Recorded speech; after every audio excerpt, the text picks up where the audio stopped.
The thoughts, views, and opinions are that of my own. I'm not a salesman. I cannot be bought. This is all entertainment. Let's go. The cipher. It's the new cipher. Damn, son, where'd you find this? Peace, and more peace. What up? What it do? Y'all already know what it is. It is a vibe.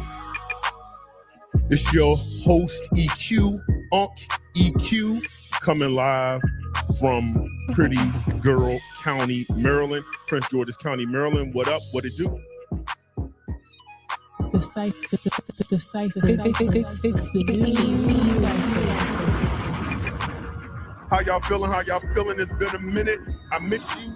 I'm not even going to hold you. I miss doing content. Just be busy. Let me go ahead and get this up on my phone so I can read the comments. It's just easier for me to do that. Yeah. Peace, everybody. Joel, always good to see you. BJ, good to see you. The Fragrance Kickback, good to see you. What up? The cipher. It's the new cipher. Yeah. Got New York up in here. Jersey, Tri-State. Antonio, what up? Jay Everyday, what up? Let me see. Got my guy Jay Mills, Jared in the house. Baptiste in the house. Sapaxe. Who else we got? We got Mr. Teddy in the house. The cipher. It's the new cipher.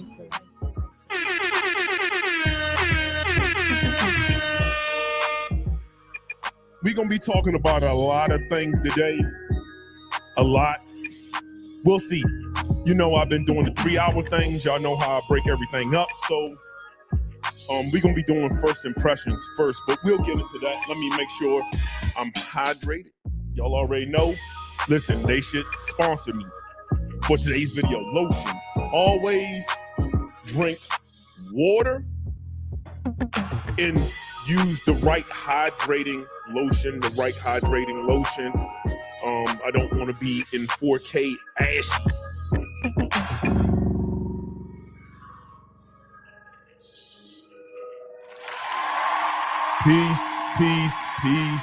Peace, and more peace. What? It is a vibe. What up? What it do? Peace, everybody. This is episode number 76 of the Cipher, 76 of the Cipher, 76 lives. As long as I've been doing it, I really should be at like 200, but I have priorities and I got things going on, so it kind of is what it is, man. You know, I be busy. I do really, truly be busy. So what we going to be talking about today in episode number 76? We're going to be talking about a lot of different things in episode number 76. Is that bottle about to fall over? Hold on one second.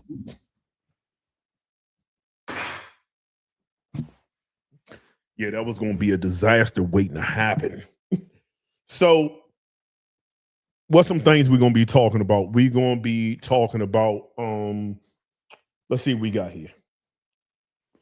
A new package from Zaharroff. Y'all know the packaging. We're going to be talking about Zaharroff Gusto Limone. I believe that's the name of it, Gusto Limone. We're going to be talking about that. Day 3 fragrances. At first, I thought he had, if you're a fan of Day 3 fragrances, he has a new fragrance coming out July 17th, I think. July 17th or 18th. Go to his website. It'll be up there. I believe you get $20 off if you pre-order. I don't think it's 20%. I'm pretty sure it's $20 off if you pre-order. And that new fragrance will be called Frost. I thought that's what this was. He said it's something else he's working on. We don't have notes. We don't know the name of it. It's something he's working on. And we're going to do it live. See what we think. We'll see. Do I think it's worthy to be released or not? I don't know. It's scary. I'm a fan of Mike, but I'm honest. I'm brutally honest. I already said I was doing this. Hey, it is what it is. You'll get my honest opinion. I'm rather going to say yeah, man, it's cool, or tweak this, or not tweak this, or this is what I would do. Is going to be in real time. So I wasn't expecting that, but that's what it is. We also have, let me sample you. I ain't doing that one. We have the new official sample I got from my Bergdorf guy, Dior Paradise. Dior Paradise is a new 2026 release. I believe it came out like 3 weeks ago. I meant to go live 3 weeks ago, but I didn't. But it came out, I believe, like 2 or 3 weeks ago. I'm thinking about getting a bottle. I love the La Collection Privé line, but we're gonna see what I think about this. I don't know. I might like it, might not. I'll probably smell it on paper first, then put it on skin. I'm gonna definitely want to get this on skin, want to get Mike's on skin, and want to get George's Limone, Gusto Limone on skin. After that, I'm gonna do my favorite brunch fragrances. I don't know how many's up here, bro. I'll count it before we do it. I thought I was doing a 10, but I'm looking at it and it looks like it's more than 10. So it's my favorite brunch fragrances, rooftop brunch party fragrances, day party fragrances for 2026. Then I'm going to be doing what I'm going to call a 2 for 2, which is fragrances to beat the heat. What is a 2 for 2? So I have so many fragrances that I wear in high heat. I'm talking about this heat wave we just got where things like 100 degrees. I have fragrances I specifically will wear in that environment. Most of these are citruses. All of these are citruses. Absolutely. I have other musk fragrances I like, but these are citruses. And instead of like doing the top 30 or some crazy thing, what I said is I want to do something a little bit different. It's called a 2 for 2.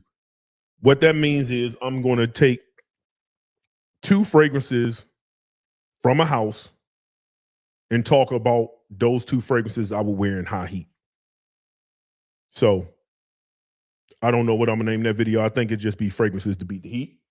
And then I'm going to turn the camera off because I need to clear out this space because I have another fragrance top 10 on the table, which is going to be my fragrances, mood altering fragrances is probably be what I call it. These are fragrances that will change your mood.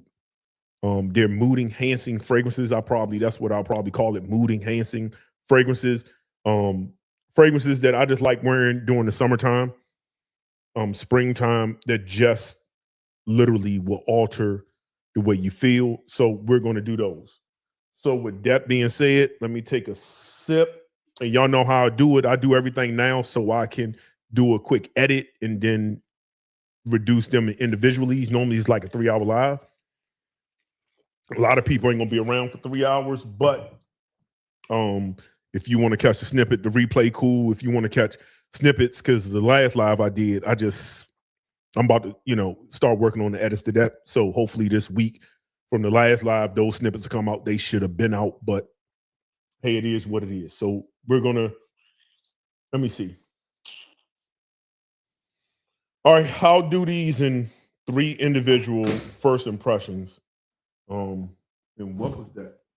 Oh, my knife, which I'm gonna need. Hold on one second. I'm gonna need my knife.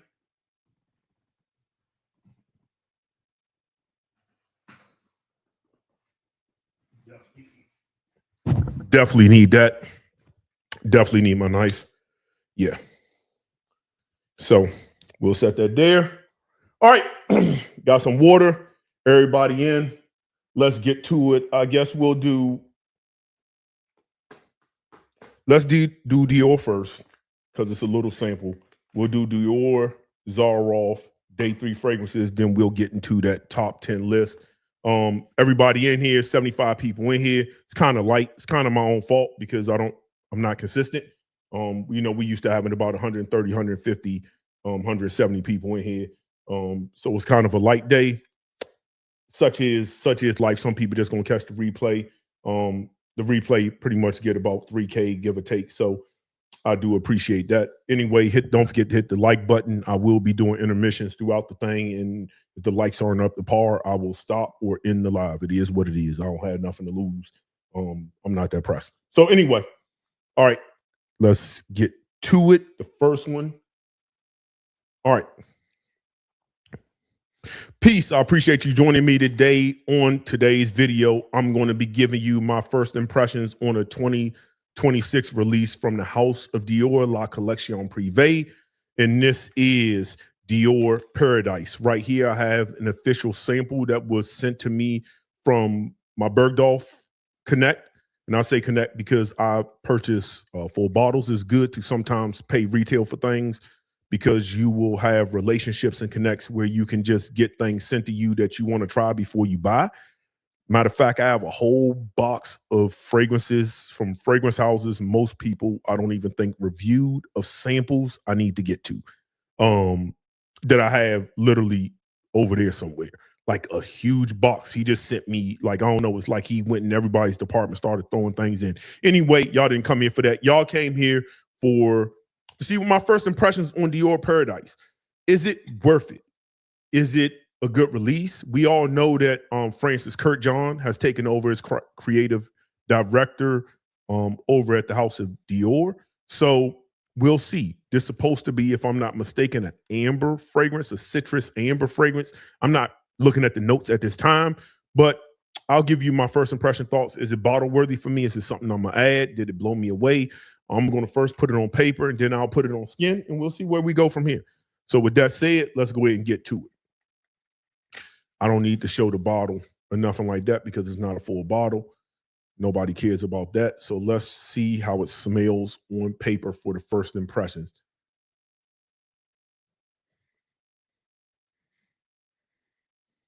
Okay, amber, tangerine, musk. It's kind of what I'm getting now. I'm getting a citric amber.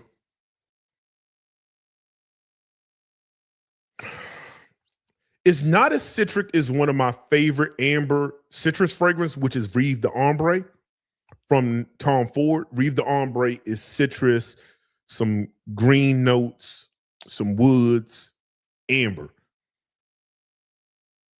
Okay, it's nice. It has here's what I'll say. My first thoughts. It has a mass appealing quality to it. Mass appealing. Nothing about this is overly challenging. Dior is a designer house, but it's designer-esque. It's designer-esque. It really is. It's like, yeah, I'm getting citruses, a hint of musk. What kind of citruses? Like tangerine, maybe lemon, or a bergamot, something zesty. I'm getting some juicy, something zesty, which makes me think orange in a lemon or bergamot kind of thing, maybe even grapefruit. Just, it's given a zesty feel to it.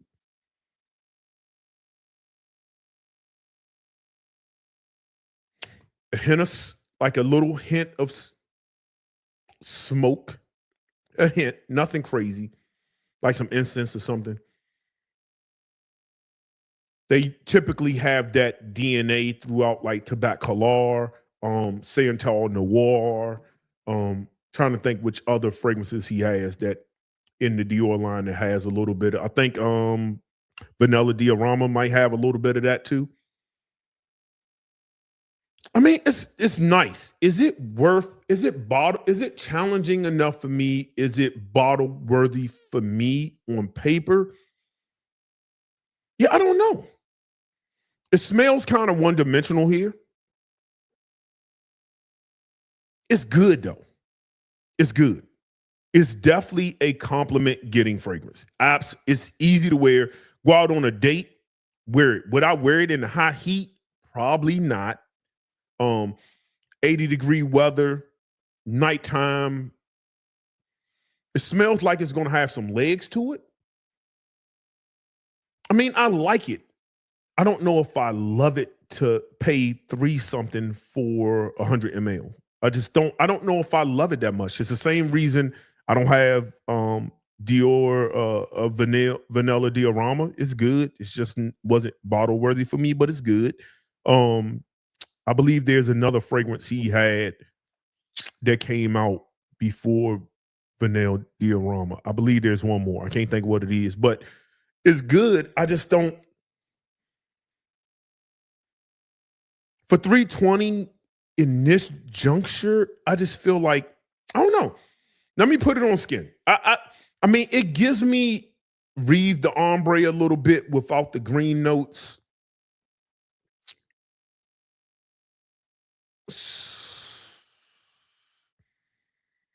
But it really smells. It doesn't smell luxury, if that makes sense. It smells like a designer. I mean, this smells like something that could have been kind of at the Macy's counter. You know what I mean? That don't sell. Let me see. I'll put it here. I don't know. It's good. It's good. It's compliment getting.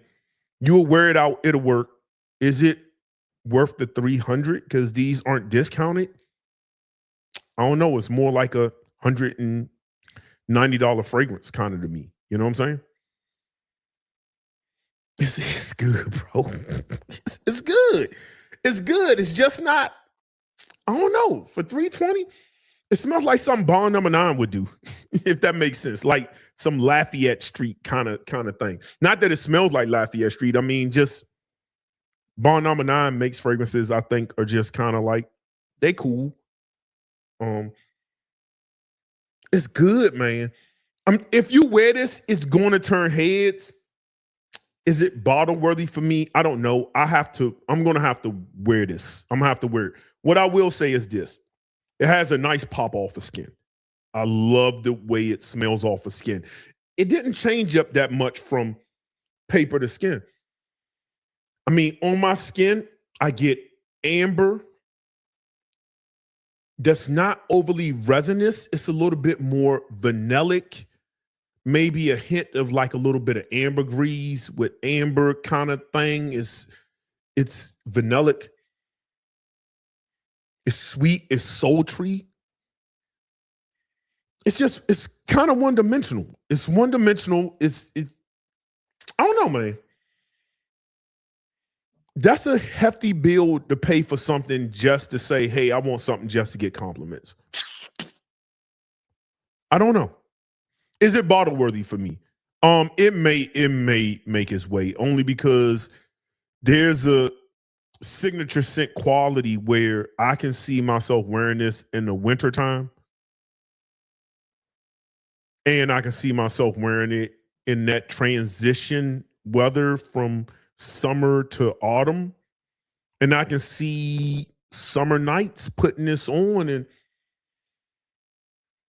I think my biggest thing is if you're really into like what the La Collection Privée was known for with Dimashi, I believe it was Dimashi who was the previous creative director. Type if I'm wrong. Had like even stuff like Fève Delicieux, even though that was simply, it did a lot of things. A little bit of cherry, a little bit of tonka, ombre. I can't think of the thing up there. That one. It's I don't know, man. Mitza is a little bit more challenging. Oud Rosewood. I mean, there's just it's good though. It is good. It's good. Is it overly impressive? On a scale of 1 to 10, I give it an 8. It's just it legitimately smells. I will put it in the same class as I will put Lafayette Street. Like Lafayette Street smells extremely like an overpriced kind of designer fragrance. You're paying a lot for what you get. I mean, but price is what you pay, value is what you get. It's going to perform. This has a little bit of legs. Like it's popping off of skin. It's doing what it do. Will I break down and get a bottle? There's a possibility I might. But there's also a strong possibility that I'm just like, it's cool. But I don't know. It's a solid 8. It's a solid release. 7.5 to 8. It's kind of where I would put it. It's not doing much. I'm getting citruses, amber, musk. It's kind of what I get. Let me see if I can find some let me pull up the notes on this and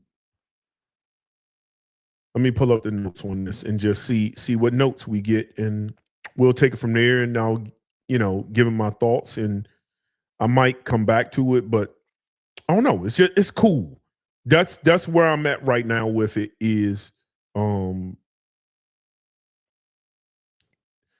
Paradise. So Mandarin orange, some floral notes. They say they got almond. I don't really get the almondy-ness to it. Some woody notes. I feel like it just says woody notes, I feel like it's sandalwood. Maybe some Gaiac, and then tonka bean. I mean, it smells like something like stronger with you or something. I don't know. For 320, it's a lot to pay for.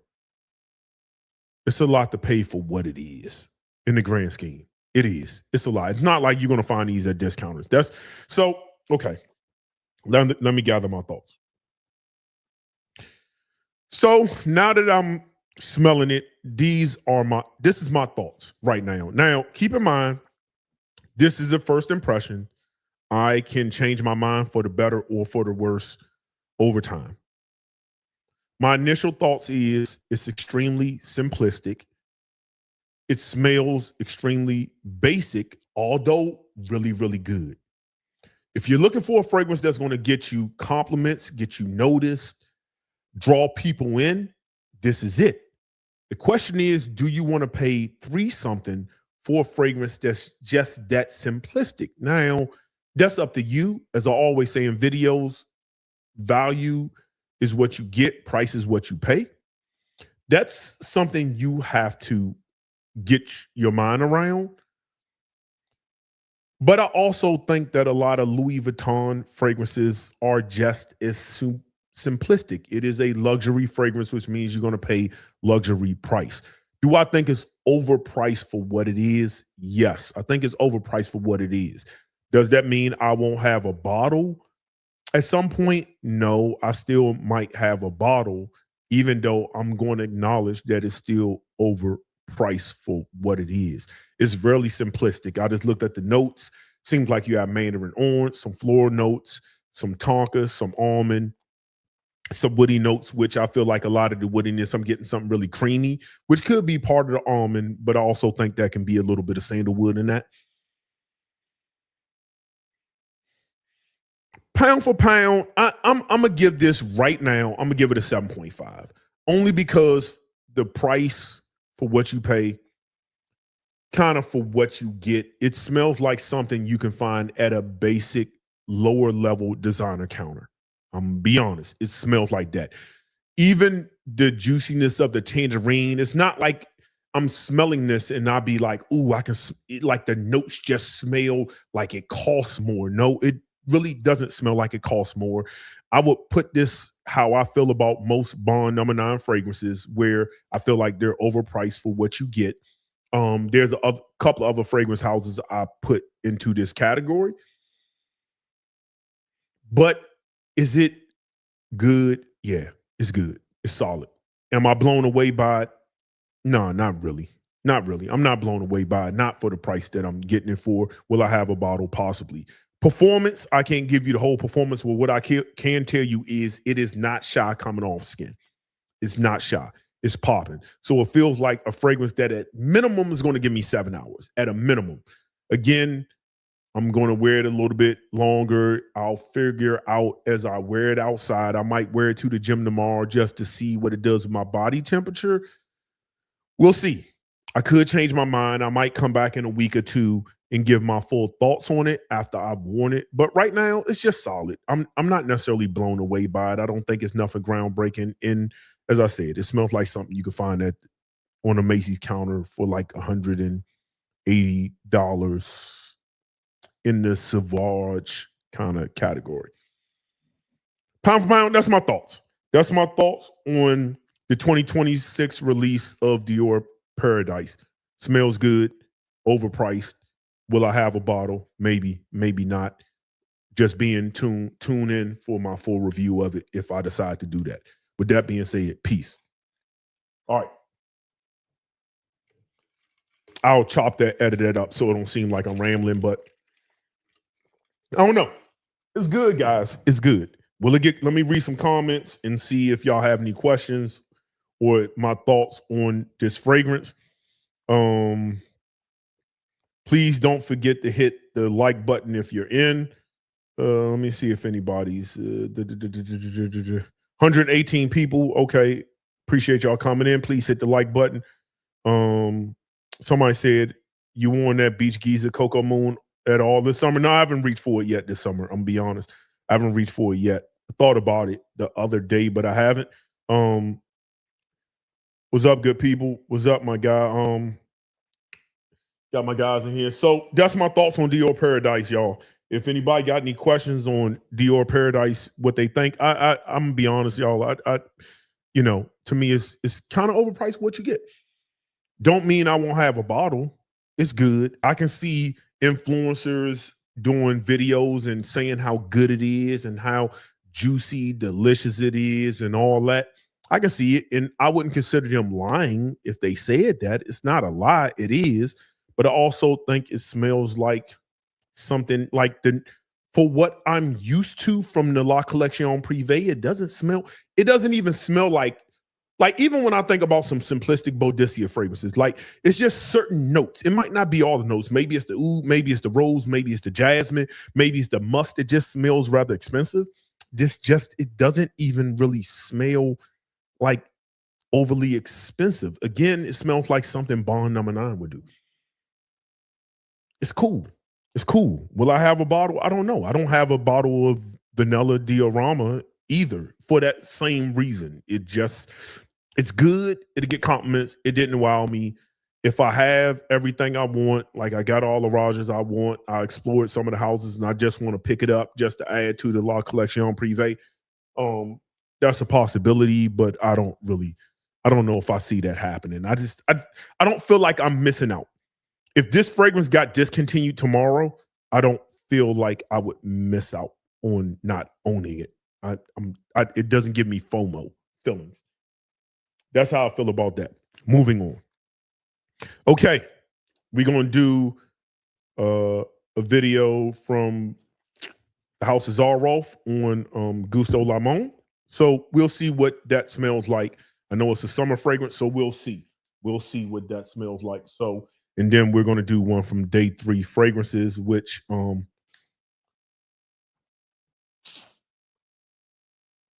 see what I do with that. I might do my top 10 if Mike is still around. Maybe I'll bring him on because I just got a lot of stuff I want to accomplish, and me and Mike could get to chopping it up. That'll be about 30, 40 minutes, and then I couldn't do my other stuff that I kind of want to chop down, especially since this is like a fragrance he's been working on. It's not something that technically he's bringing out soon, so or doesn't have a release name, so that's that. Let me at least cut some of this open.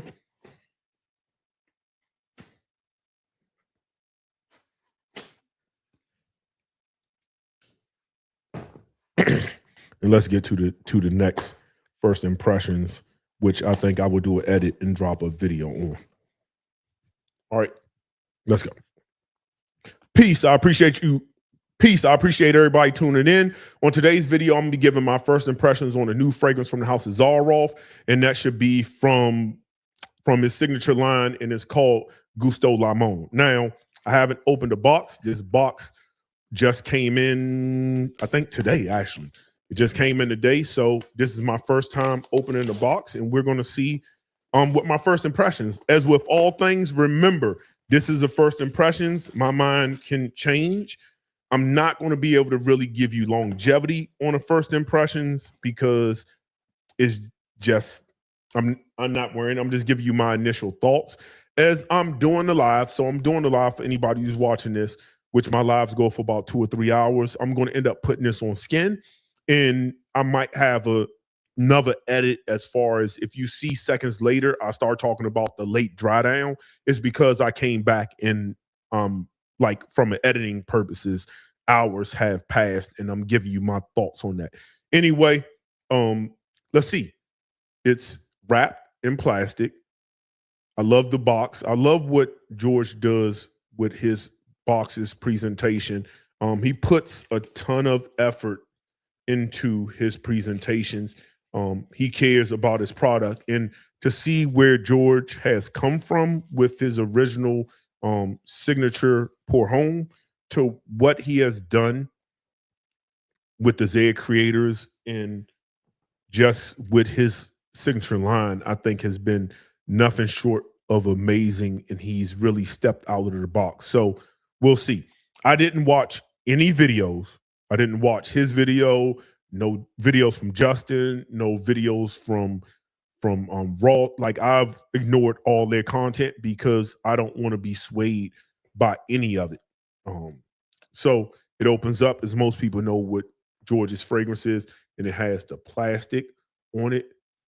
For anybody who watched Flossie Carter, who does the stuff, rip the plastic off.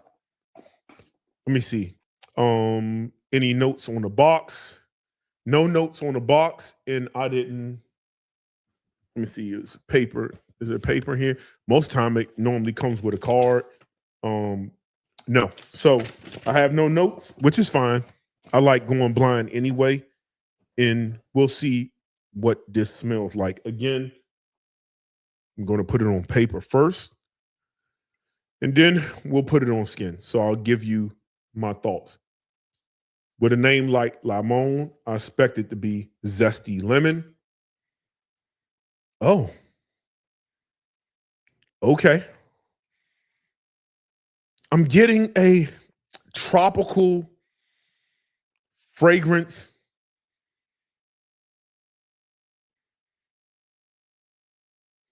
It's like sorbet. It's cooling. I'm getting something very cooling. So there's this Italian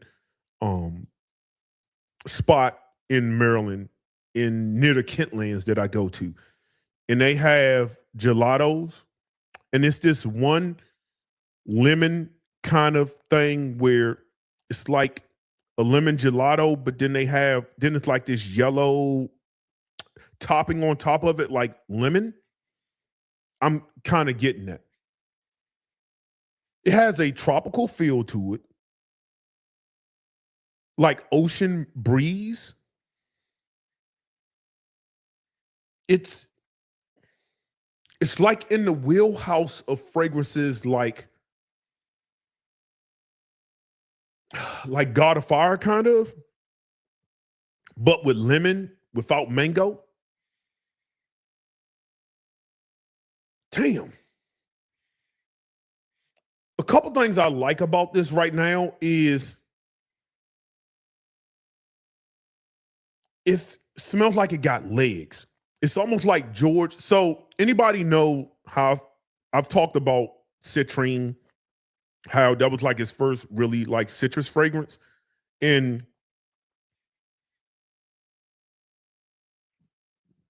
I said like the citruses, is it tangerine? Clementine like fell off a cliff for me. And it kind of like upset me because it's such a high and then it falls off a cliff. With this fragrance, it's almost like George teetered with different fragrances he has in his house and then intensified some concentrations. Let me explain. I feel like there's elements of Coco Loco, I believe that's the name of it, where it might be some coconut in here. I feel like there's elements of Coco Loco in here because it's very tropical. So that's one. I feel like there's elements of that sea breeze thing I get with Seraphine Blue, kind of. But there's this chilling coldness to it, which comes off very dessert-like. Like fragrances that this would fit in is like Raja's Isola Verde, Isola Verde.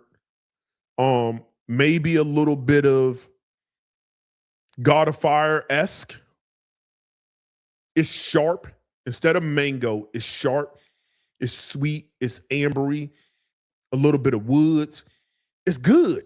Is it something brand like groundbreaking as far as like new? No, not really.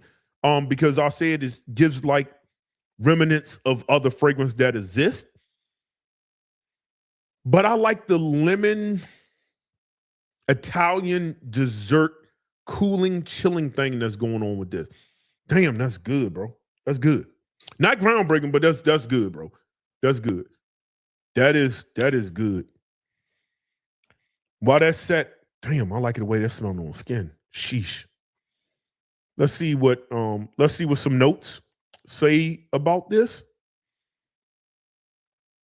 Let me go to George's Fragrances, his signature collection. Why am I not finding it? Why am I not seeing this? Oh, Gusto Limone. So fragrance notes. So it says citrus, aquatic, amber, which to me, I told you I feel like I'm getting elements of Seraphine Blue. If I was to get Seraphine Blue out the back or you watch any of my private videos, you know how I feel about Seraphine Blue. A lot of people don't like it. Y'all know how I feel about it. I love Seraphine Blue. I just do. It's one of the few fragrances I have been complimented on in the actual gym. A lot of compliments don't happen in the gym. I was stopped before exiting with that fragrance. I told the story. It gives me elements of that. And the citrus is just popping, man. Damn.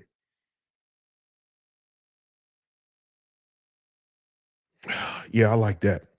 Let me see. Sorrento orange. Arancha. Oh, so that's blood orange. Okay. I knew it. Blood orange is it's a bright orange. In some of these fragrances, when I do fragrances to beat the heat, a few of them are blood orange fragrances. So yeah, I can see that the juiciness of the orange. Spearmint, I don't really get it's blood orange and spearmint.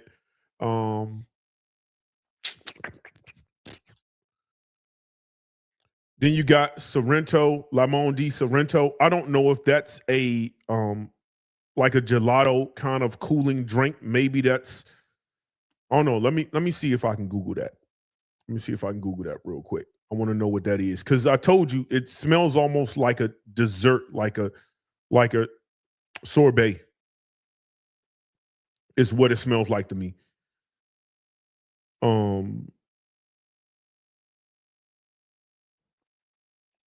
Let me see.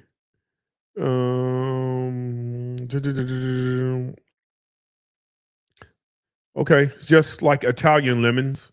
It seems like Italian lemons is what it is, but it's coming off very, very dessert like. I like that. Damn. Marine Accord. I feel like it's this again, the same Marine Accord I get from Seraphine Blue.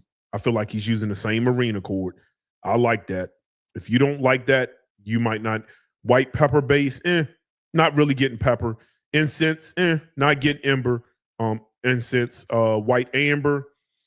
And Claude did. I thought Claude was not doing anything else, but he did this. Yeah, to me, it's very cooling. So think about fragrances like Dior Home Cologne. You know, cooling fragrances? Because there's an ice coldness to this.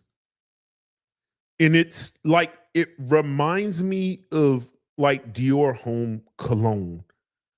But instead of being fresh squeezed lemonade, it's giving me gelato. Like this lemon gelato. I want to think of the name of it because I'm like I need to know. It's a particular dessert. But I want to know the name of it. Hold on one second. It might just be called lemon sorbet. I can't find it. But it literally to me smells just like a lemon gelato inside of a lemon. Like it is, I know it has blood orange, but it's really giving me juicy, sweet, very cold, cooling gelato. It's what it's really giving me. It has some bitterness to it, sweetness. I like it. It gives me tropical. It gives me sea breeze. It falls into the Isola Verde family. Maybe a little bit of, not really, but maybe like a little bit of like tropical God of Fire, but God of Fire is more mango, but not as sweet. Just kind of like in that 1907 realm. God of Fire, 1907, fragrances of that nature. It fits well within that. But what I like is like it's not falling off a cliff. George fragrances sometimes, well, not as of late, but in before he's had fragrances that just fell off a cliff, like the citrus will fall off a cliff and then it would just go into his normal signature thing. Yeah, man. Damn. It's 8 out of 10. 8 out of 10. Nothing groundbreaking. But it's new, but it fits into a thing. If you have fragrances such as I said, if you have a ton of fragrances like 1907, God of Fire, Isola Verde, things of that nature, you might not need it. Get a sample. I believe he has samples. Get a sample. See if it works out for you. To me, what makes this different from those fragrances is the cooling effect. That Dior Home Cologne, that Hermes Ogivray, that really, like, this could have almost been in a frosted bottle. It could have easily almost been in a frosted bottle. The way that almost blood orange in like sweet, fresh, almost candied dessert lemon plays like a lemon head, plays with each other is, yeah, man, damn. I like this. I'm gonna have to rank the houses Zaharroff sooner than later. I'm gonna have to re-rank that because, yeah, this is stellar, man. It's stellar. It's stellar. Again, not mind blowing. What's the price on this? This is stellar. This is like one of those kind of fragrances where, I'm gonna be honest. Like if I was doing something with George, and I was gonna do like a Zed Creators thing, I would have did something like this, but added like some booze in there, maybe a little bit of tequila. I would have added some vodka in here to make it a little bit more boozy. I would have made it more of a cocktail than a dessert. To me, it's more dessert than it is cocktail. But this is something like in the summer fragrances for me. Like if me and George was gonna make a fragrance like Zed Creators, I would have made something like this. I'm gonna be totally honest. But I would have added like booze. Like it would have smelt like rum. I'll probably put a lot of rum in that. Is what I would have done. I would have did that and just put rum in it. That's good. I like that. I like that. This fragrance definitely is one that could make this list of that I'm gonna do fragrances to beat the heat. It definitely is. It's a cooling effect in this. I like it. Is it a must-have for most people? Nah, I don't think so. Let's look at the price of this and let's see. So you get hold on. So he has 8-ounce body balm. You got shower gel. So he's selling shower gel with this. Oh man. Okay. $155 for 60 ml, $200 for 120 ml. I think it's a steal. 120, like Raja doesn't even do 120. And if this was a Raja fragrance, it would have been what, $400. I think that's not. I don't think that's overpriced. I think 200 for this is a great price actually. Samples. I love houses that do samples. You can get a 3 ml for $7. 3 ml for $7, I think is perfect. Now, with all that said, this was sent to me. That's transparency. Y'all saw it was sent to me. I didn't pay for this, which is why I'm a firm believer in sampling. I like George from a personal level. You can take that bias into consideration when listening to what I have to say about this fragrance. Again, to me, if you watch my content and how I've reviewed his fragrances in the past, I haven't given everything a 10 out of 10. Some things I said was masterpieces. Some things I said was good. Some things I said, it was okay. This is a really good release for the house. Forget similarities in other houses. For George's house, for people who just want to buy Zaharroff fragrances, it's a great release from the house. Great. Every house needs a summer kind of fragrance like this. Despite that it might be similarities from other houses, styles of fragrances from other houses, but I think to me, it separates itself, even though it fits within this tropical category. Yeah, on a scale of 1 to 10, right now, I'm going to give it an 8 out of 10. I'm going to give it an 8 out of 10. Really good release from the house. Not groundbreaking, but extremely delicious, cooling, chilling, great fragrance to reach for the heat. We'll see how it performs. If it doesn't fall off a cliff, it can go up to an 8.5 to a 9. Because Citrine could have did that and then it fell off a cliff for me, which is why I rank it at like 7.5. This is my kind of vibe. I like the sweetness to it. I like the dessert quality to it. I like the gelato quality to it. It smells it's somebody who's been to an Italian market where they have Italian bread, subs, meats. If you've been in the market and you've had a gelato from an Italian plate, you know the realism of it. It smells very almost like Italian-esque. Like it smells very Italy, very much so. I like this release. I like this a lot. I love the plaque. I love the presentation. 8 out of 10 is what I'm going to give this at this point. So that's my thoughts on this fragrance. I might later on add some more editing as I smell this throughout. I'm doing my other list to see if it fell off. And I'll come back and revisit this in about an hour and tell you what I think. But right now, within the first, 15, 20 minutes, I'm going to give it an 8 out of 10. Moving on. I like that, George. Bravo. That's a good release. And I think under 200, I think is a really good price. A really good price. Do y'all need it? I mean, y'all got to figure that out. I can't tell you what you need. What I will say is this. Here's what I'll say with this. There's some fragrances, although was gifted to me, that I would spend money on. Let's have a real conversation. I would buy this. I would buy this to the point, if it does some things I think it might do, I might spend my own money and get a bottle of this and not tell George. I'll have somebody else pay for it. And I won't tell George. Like it's kind of one of those kind of fragrances. I will. I like it. I'm not going to hold you. I wouldn't do that for every fragrance, but this one, yeah. Oracle, yeah. Oracle's one of them. Oracle's a masterpiece. Justin's latest one in Second Soul, yeah, those are masterpieces. Coco Loco, good, not necessarily a masterpiece. Solid fragrance. Coco Loco is solid. That was like an improvement on Citrine to me.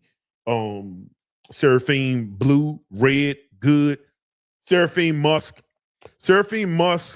Zaharroff Signature Extreme, and I believe Vaseline, because they all kind of use this bush root kind of thing. They're really similar in different ways, which can be redundant because you kind of wear them. They're like really dark, mysterious, kind of dry-esque fragrances. Those a little bit different, but I like this. I like this. I do. All right. Next up, and I almost want to Mike can talk in the thing, because if I bring Mike on, we'll be talking, and I really do want to get to these top tens. Or what I can do, I'll let y'all do a vote on it. If y'all want to, I can try to knock out these 3 top tens, do Mike's last, maybe bring Mike on. We can talk about it, and we can do that. Or maybe I might just have to get to it on another live, since it's not I thought it was Frost. So I knew that this was coming. So I was kind of waiting on this to do this and that live, but I thought it was Frost. And since it's not Frost, it's not a rush per se to get to it. Let's do my other top tens, and then we'll come back and revisit this. How about let's do that? Let's do that. Because if we don't get to it right away, it's not the end of the world. It's not like it's something y'all can buy right now. All right.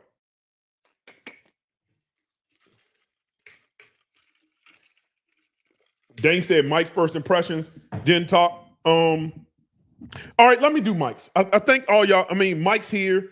Let me just do Mike's. Mike, I already told you something I would do with you. I mean, something I just want you to do kind of without me is just I think it fits your brand, kind of the direction you go with Heritage Coquito. I've already told you I just think you should think about that, figure out how to do that, especially if it drops around Christmas. I just think you should. I think it fits your brand.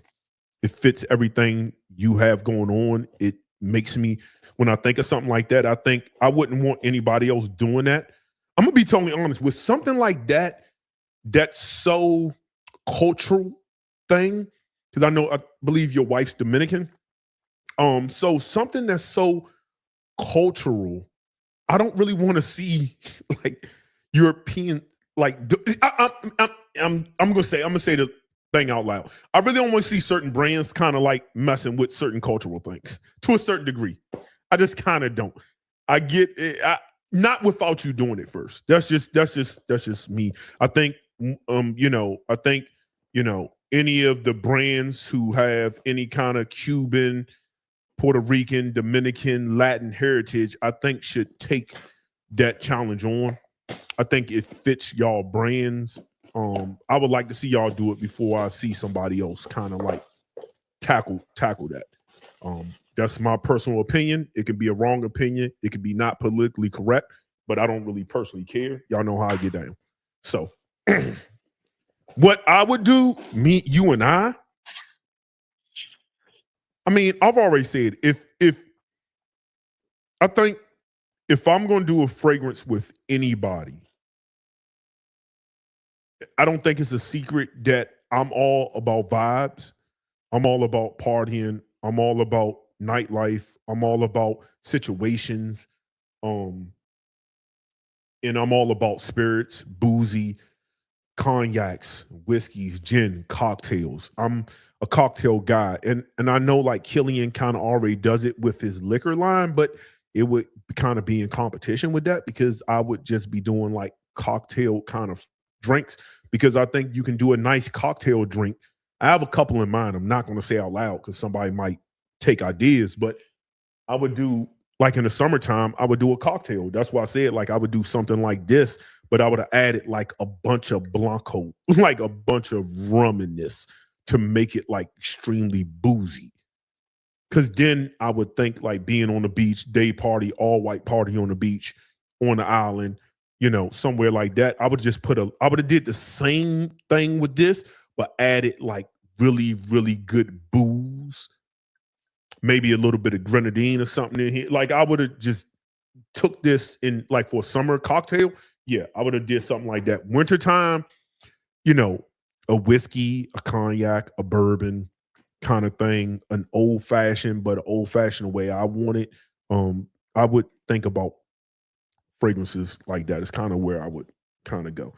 Anyway, since I got Mike here, let me get these things up, and let's do Mike's things. All right. I don't need to do an intro because this isn't a fragrance coming out, so we just going to get to it without no fancy intros, because I'm not snipping this as a creation. This is a live only experience. Um, so it says R530 V89. I don't know what that means, but that's probably the batch that he's working on. It's in a vial. So this is where I'm going to do. See, people be like, "Oh, you're supposed to spray the little thing." No, it's for dipping, bro. You know what I'm saying? So we'll see what that's like. Okay. Is this okay? Take the top off. All right.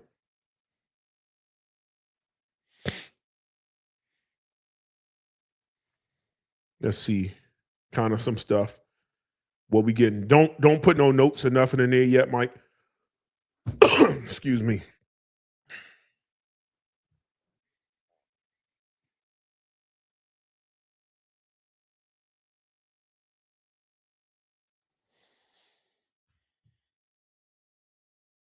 Citruses.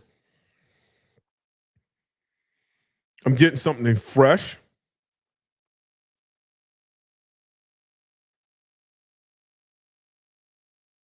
Very fresh. Bergamot.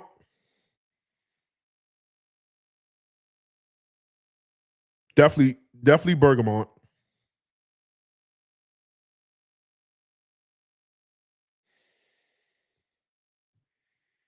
There's a wood in here. What I'm getting is bergamot, undescriptive wood. I just have to smell it. I'm getting undescriptive wood. Give me a second. Process of elimination. I'm not going to say.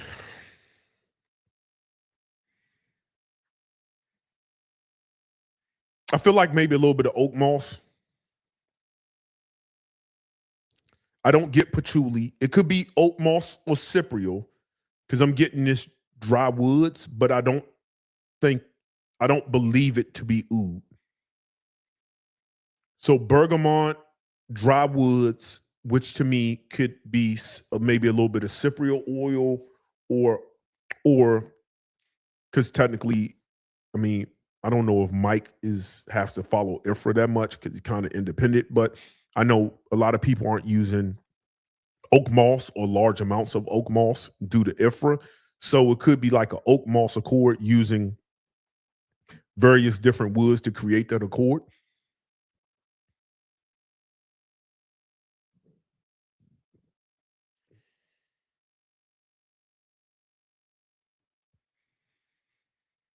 That, bro, very citric, extremely fresh.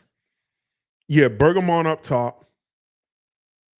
Maybe some smoky woods. I'm not gonna say ooh. I'm not gonna say ooh. I feel like there can be some vetiver. Maybe. Maybe. Bourbon? Vanilla? Vetiver?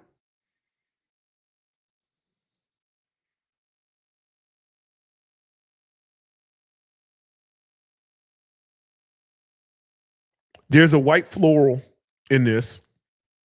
I feel like there's a white floral.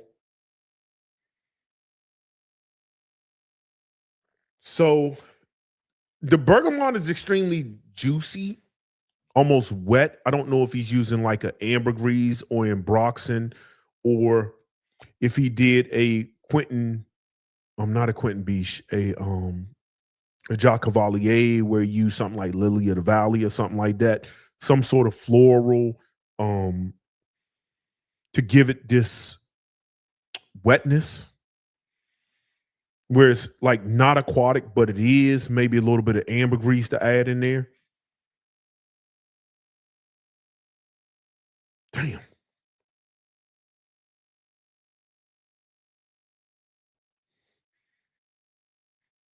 Right now, what really stands out to me is dry woods, which I believe to maybe be an oak moss accord, maybe, which I don't know what y'all using for that now. Could be a little bit of patchouli with a little bit of cypriol, maybe a little bit of Haitian vetiver. some neroli.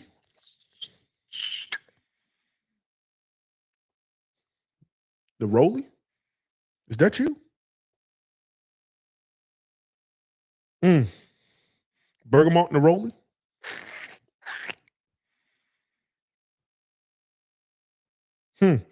All right. Let me get Mike. It's kind of what I'm getting right now. Yep, Lily of the Valley. Is that what it is? Okay. And I'm just looking at the notes. Is it bourbon? Was bourbon vetiver in there? Somebody put it in there. Look. Was it bourbon vetiver in there? Oh, wow, pretty good. Bourbon vetiver. Yeah, I mean, yeah, it's a citric, it's earthy, but not like grassy. Very clean. Yeah, the lily is just making it like it gives off this again. I'm very accustomed to it because if you grew up in the 90s and you know Izzy Miyake, I feel like Jacques Cavalier is I believe he did Izzy. Jacques Cavalier did Izzy, I believe. He's one of the first I know use Lily of the Valley to make like almost this aquatic. He does it with, he doesn't list it. I believe he has it in all his Louis Vuitton fragrances. I believe Lily of the Valley is hidden in all that watery like afternoon swim. You can't tell me Lily of the Valley isn't in there. If you grew up with Izzy Miyake, you know Lily of the Valley's in there. So is it, what's the citrus in there? Was it bergamot? Am I right about the bergamot?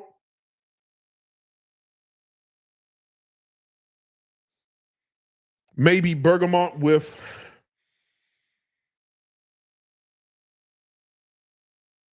it's not pineapple. It just smells like a really good bergamot, which can teeter kumquat, bergamot, lime. Okay, it's the lime then. Okay. I knew it was something zesty in there. Kumquat, I haven't smelt enough of that to really be able to identify that. That's transparency. I haven't eaten enough of that fruit. Yeah, man. All right, you can go ahead and put the notes in there. Put the notes in there. Top, mid, base. Yeah, man. It's a really good, bright, zesty citrus fragrance. Which is funny because I was like, I hope I'm not smelling what's on my hand, but no, I'm not. But it's like both y'all just came up with like these really zesty, like very cold, almost aquatic, but not really thing.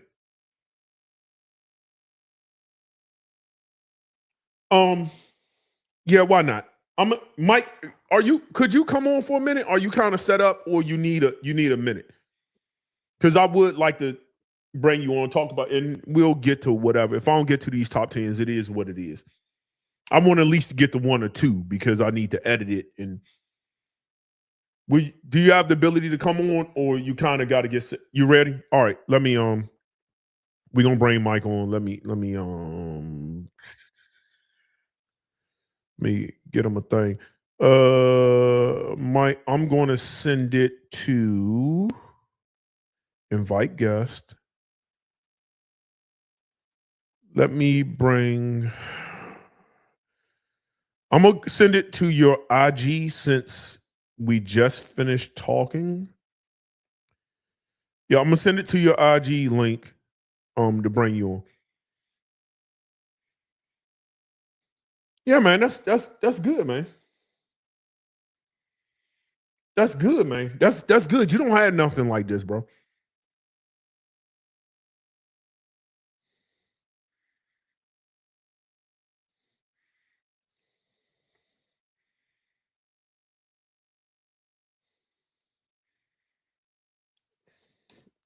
I mean, soon as you pop up, I'll bring you on screen.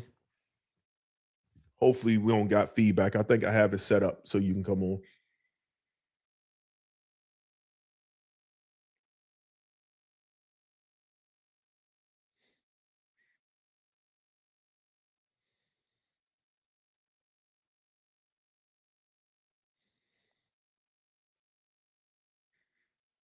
What I will say, while you coming on and getting yourself situated is it's a good citrus fragrance, but it doesn't stand out amongst citrus fragrances, if that makes sense. I feel like you're still in the stages. I feel like it's missing something that makes it special. Like it's a really good like bergamot lime citrus fragrance, but I feel like it's missing like with fragrances like put on skin the way he got it set up. I just don't know if that's let's see. Is this a plunger or all right. Well, I'll figure it out. Let me see if I can rub it on skin and see what it do. It just feels like really good, but it just feels like a somewhat unfinished part. Like it's a lot more you can do. I don't know. I don't know if it stand out amongst other citrus fragrances that really already exist in the world of bergamot lime kind of things, if that makes sense. Oh, Mike's there. Okay. So let me get Mike on. Okay. I feel like the woods or the vetiver. Let me get Mike on. All right, Mike, what's going on, brother? What's happening, man? How's it going? Ain't not much. Everybody put fire in the chat if y'all can hear them good. I want to make sure there's no echo. I want to see fire in the chat just to make sure there's no echo, and then we can start. This is a pleasant surprise, dude. I wasn't expecting for you to bring me on. I got your message like a couple hours ago or whatever. I was like, yeah, all right, yeah, we can come on for sure. Yeah, I was going to do something real quick, but then I'm just like, well, because it's new and I would love kind of what's your thought process, what you have going on. All right, he got fired. So let's get into it. I'm sure. Do you have a name for this yet or no? That's going to be called Ascent. Okay. Like you're ascending. Okay. I kind of crack up every time I hear the name because it was named by a collaborator that I'm working with. And he said, I like the word ascent. And I was like, it's a cool name. But every time I hear it, I hear a scent. And so like the joke around the lab now is I'll tell Vanessa, I'm working on a scent. She goes, which one? And I'm like, But, all right. And what's the inspiration of this particular fragrance? Yeah. So I'm working with an artist. His name is Ruslan KD. And he's an author. He's a podcaster. He's a hip hop artist. And kid came over from Armenia when he was little, real little, and just had a real rough go of it, man, from jail to, just being in trouble with the law and real rough upbringing. And he just, he just came up out of it and he gave his life to the Lord and everything changed for him. He wrote a very successful book called Godly Ambition. He's doing hip hop now. He's got a podcast with almost 1 million followers. Like it's pretty crazy. And he wanted me to do a fragrance with him. And his story was so inspiring. I was like, let's go. So I was trying a couple ideas and he lives in California and he's smitten with citrus and with that fresh, like Cali vibe. And so I said, all right, well, day 3 wasn't really going to go in this direction because it feels like everybody has a citrus. So I told him, I said, if we're going to do a citrus, we're going to have to do it like quality. We're going to have to do it right, because it's going to have to stand up against other citruses that are on the market. So what you've got there is a formula that's about 75% done. I'm actually much, much closer now. I sent that out a little while ago, but yeah, it's kumquat in the top just to be a little bit different, to give it some sparkle. It almost smells like an orange soda. Okay. And then we used cedar, vetiver bourbon, and patchouli in the heart. We used a very, very, very special cedar. And as it dries down, that's when the magic starts to happen because the cedar that we're using is co-distilled with iris. So typically what you do is you put cedar into a distillation machine and you get cedar oil out. But when you distill it with iris, you get a third sort of, you're not getting cedar oil and you're not getting iris oil. You're getting a third thing, sort of like a 1 + 1 = 2, it's there are aroma chemicals that you can't get if you just mix cedar oil with iris oil. And I think it's just a magical material. So I made it the heart of the fragrance. And that with the vetiver bourbon, which is very earthy and very full bodied, gives the dry down a lot of depth. But one of the things I'm really proud of is there are brand new materials to the market that are cutting edge that help a perfumer take citrus notes into the heart of the fragrance. So usually when you have a citrus fragrance, the top notes disappear right away because they're volatiles. They're just, that's how citrus is. Right. And with this, if you go back to that strip 2 hours from now, you'll still smell the citrus, which is really cool when you're wearing it because you get that citrus freshness, that pop from the top notes, and it really goes with you. And so that's something I'm really excited about. It's going to be, it's fresh and it's likable and it feels like a very familiar DNA. But with the quality of the dry down and the length of the citruses, I think it's gonna make people take notice. Yeah. So I'm getting, because I'm not familiar with every note. Some notes stand out to me because I smelled them enough. Some notes now I'm not that familiar with Concord. But when you're saying what you're saying, I can smell this almost carbonated fizziness to it. It's almost soda-esque. Like I'm smelling it on paper now, and it does smell like the citruses are going to linger around for a minute. Like it's just not going to fall off a cliff. And I do smell that sweet, almost soda like popping. I do get that now. It's almost lemon lime-esque a little bit. Mm-hmm. And I smell the woods. Okay. Yeah. To me, it smelled, from what I'm smelling now, it just smelled like it's like you said, and this me being honest, that like with all the citruses out, citrus dominant fragrance, because I can tell this is a citrus fragrance. How does it compete, or how will it compete with what people already have that's going to say, okay, I need this, besides just being like, oh, I'm a supporter of the brand, I want this. What is it that's going to bring people over, that's going to make it a little bit different? And as of right now, I was like, it has that, but it's missing something. I don't know what that something is. I don't know if you can talk about some things, even though you're not done, some things you have added or your thought process to make it, or we can talk about that offline. Yeah, I mean, I think what I'm trying to do here is, the artist that I'm working with, he wanted something that smelled very traditional. There's that traditional DNA that I think every company has, where everyone does a citrus vetiver, and when you're working with somebody, one of the challenges is, how do I meet this person's vision and still make it a quality where it will stand out for my brand, because my name is going to be on it as well, Right. And so I think, it's got a little ways to go. It's going to get polished up, but the exciting part is when you come back to that strip a couple hours from now, I think you're going to be blown away. What we're trying to do is create a citrus that feels like something one of the big houses would do. I won't say names, but I mean, the giant houses that I'm talking about, something like that. But instead of 2 hours from now, where a lot of those lose steam and the main attitude of the fragrance starts to go away, that quality stays into the heart and into the base. And I think that's what's going to surprise a lot of people.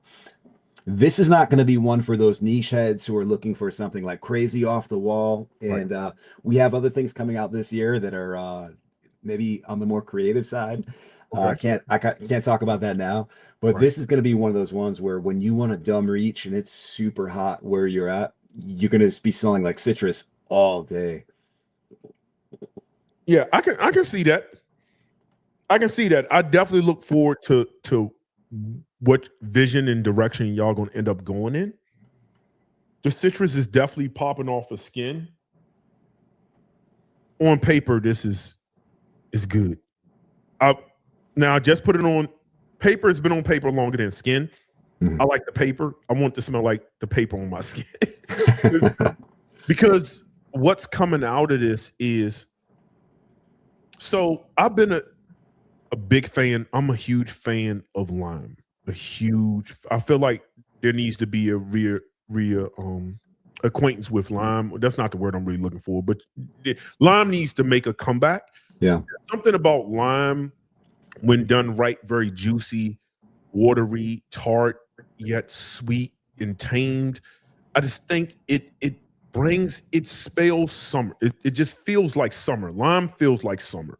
And I think lime makes a lot of citruses good, and people are used to using grapefruit and lemon. I think I'm a huge fan of lime, a huge fan of lime. So being in this, yeah, this is good on paper. Mm-hmm. Yeah. Yeah. Yeah, that's good, Mike. That's good. Yeah, So let me start. your reviews are so thorough all the time, and the way that you break down a fragrance. For the audience, I'm sure the audience probably doesn't know, but we didn't talk about like doing a live or whatever. I just kind of sent this to you at random, because I heard you say on one of your live streams that you like the vetiver citrus DNA, and so I thought, you know what, let's do this. Let's take an unfinished. I thought it would be fun to take an unfinished product, send it to you so that you can smell it now, and then as it gets closer, send you more so you can see what a fragrance goes through from when it's like halfway done all the way up until when it's released. Because somebody like you will really appreciate that. And it's kind of a trip to see like the journey a fragrance takes as it gets more polished and as the perfumer starts to dial it in. And so I thought it would just be a fun experience to share with you.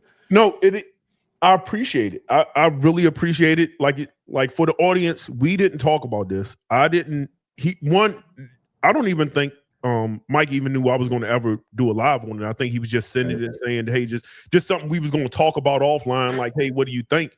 And I'm just like, well, anybody send me anything, I'm just going to do a live on it. How I was going to do it, but I thought it was your frost. So that for people, frost is on the way. Frost is on the way. Yeah. For people who like, I didn't know any of the notes. I didn't know what was in there. I haven't opened it. Mike was just like, hey, I want to send you something. Tell me what you think. And I said, well, why just not do a live on it? But no, this was a pleasant surprise. I haven't had anybody share the process with me as of yet with anything they've done. So this was good. It was also good for me to feel good about refining my nose and also being able to pick out some things that just really stood out to me. So that felt good for me, because I feel like I'm just not, like, sometimes you don't know. And when you see notes, then sometimes you smell it and then it's kind of feels cheap. But when you blind smell something, it kind of says, hey, it makes me say, yeah, I kind of know what I'm talking about a little bit. So you nailed the vetiver bourbon. I almost fell out of my chair, actually. Yeah, that's good, Mike. But anything else you want to tell the guys? Anything you have coming out before I get to these other fragrances? Yeah. Frost is coming out. You're gonna love Frost. Frost is my fragrance enhancer, but it actually smells good. You know, some fragrance enhancers you can't smell. Frost smells amazing. Like if you put it on your clothes, it just smells rich and super, super clean. It works great under any fragrance. I've got other collaborations coming out later this year. I'm doing a really cool exclusive with Perfumology in Philadelphia. I'm super excited about that. I've been working on so many things, and I have pretty bad ADHD. And when I get stuck on a fragrance, it bothers me. So what I do is I work on 4 or 5, 6 things at one time. So when I get stuck on something, I can go to the other project and not lose my mind. Well, a lot of these projects came due this year, as far as like they're just getting closer and closer to done. So it's going to be a really busy year for us. So far, we've only released Edge of Eden, but I think there's like probably another 3 or 4 fragrances coming this year from day 3, and they're all extremely different from each other. And I think our audience is going to be very, very happy. Well, Mike, as of all things, we've developed a really good relationship. I'm happy for you. I'm happy when good people are able to do good things and put out good work. And also, you're likable. I think our interviews are great. People get to know you as a person. I think that's always good for any kind of content. And I'm happy. I look forward to what you have released. And think about doing that. Coquito or is it Conquito? Yeah, man. Coquito. You know what? Yeah. The more I think about it, the more I think it'd be fun. You know, everything that I release, it's very, very deeply personal to me. And day 3 has grown to a place where it's exceeded my wildest expectations, like from when I started. And you were the first person to put me on a live. You were. And I get people to this day who will see me at a fragrance event or a big convention, and they come over and they go, "I saw you the first time you were on EQ." Like, I Oh still wow, get that. wow. And so, I mean, I think it would be pretty cool to explore like a collaboration with the handful of people that were there supporting me. Like when I was an absolute nobody, day three was nobody had ever heard of day three. And that would be meaningful to me. And to tell the story of a friend who helped me out, you know, I think that would be pretty cool. So, I mean, I'm open to exploring the idea. Like, if you want to kick around ideas, like, I think it would be fun We'll to do a talk. fragrance with you. We'll talk. We'll Yeah, talk. yeah, yeah. Because We'll do it. one thing I think with me is I don't like doing anything. One, I respect business. And at the end of the day, it is a business. And I respect your time and I respect you as a business owner. And I've said the same thing with other people who I have relationships with. Like, one, it's a business. I respect the business because money, this stuff isn't cheap, and money goes into even the idea is expensive, right? And there has to be a level of attentiveness because I'm extremely driven. So there has to be a level of attentiveness, time, dedication, that I think needs to happen. And right now, I know my priorities is finishing up this school thing. That's why I'm not even on lives as much. So I can't, like, if I can't really hone in and give you 110%, you know, I'm a military vet. Like, it's all gas, no brakes. If I can't really give you that, then I feel like I'm cool with, like, saying, hey, you know, you should do this. I don't want my name on it, but, like, All right. think about doing this. I don't need my name on it, but I think you'll be good for doing, like, the coquito. I think that would just be good. I don't want it to be EQ's no, because I would do something totally different. That's something I just think with your background, the family, it's just a Caribbean tradition. Having that during Christmas time, it's, if I'm not mistaken, the family aspect of that.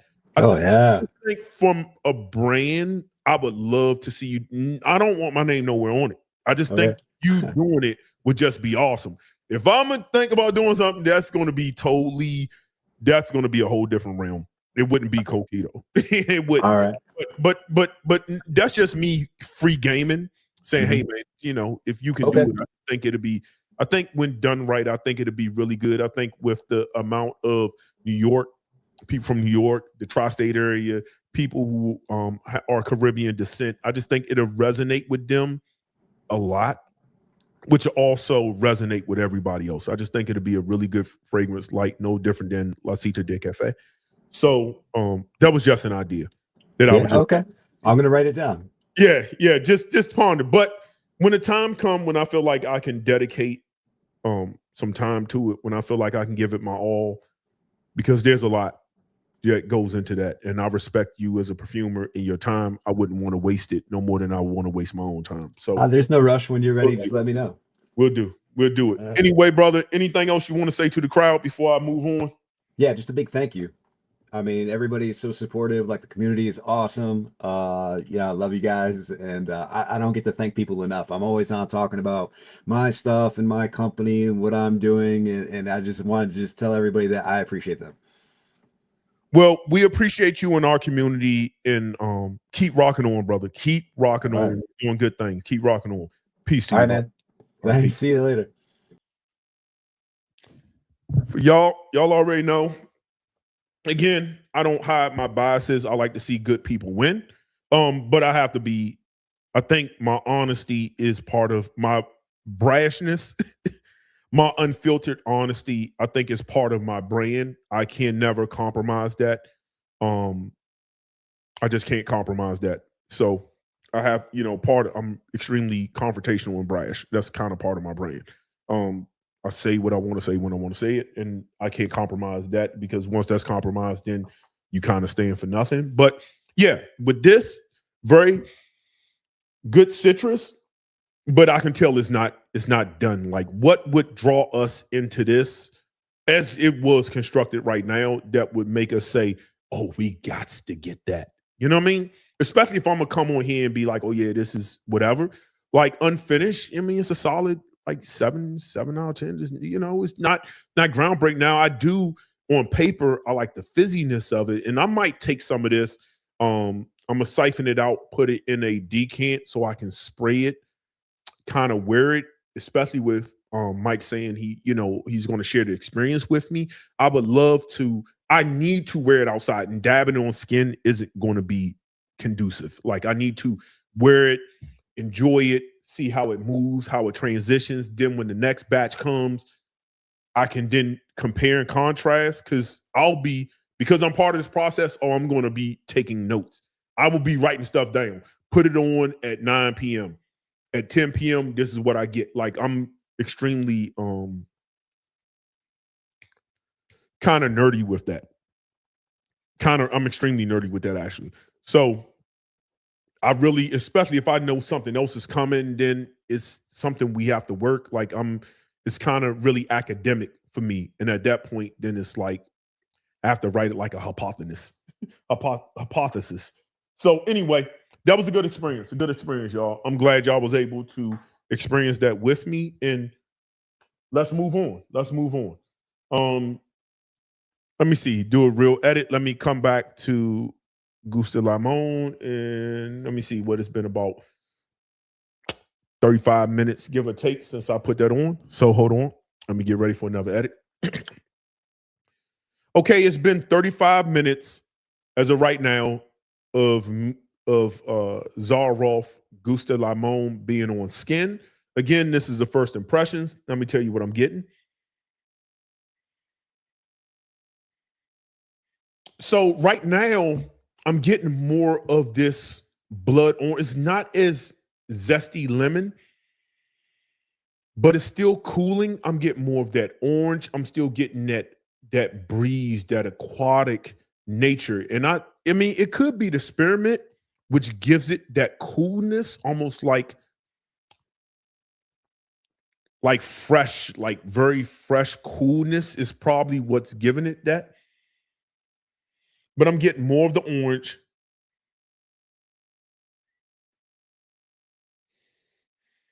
It's lingering. It's not a room filler. It's not loud.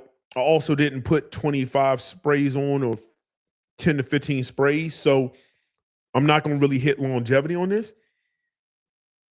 But what I find is the lemon, the sharpness of the lemon has toned down. And now you're getting this juicy citrus. To me, again, he didn't say blood orange, but I'm pretty sure it's a blood orange in here.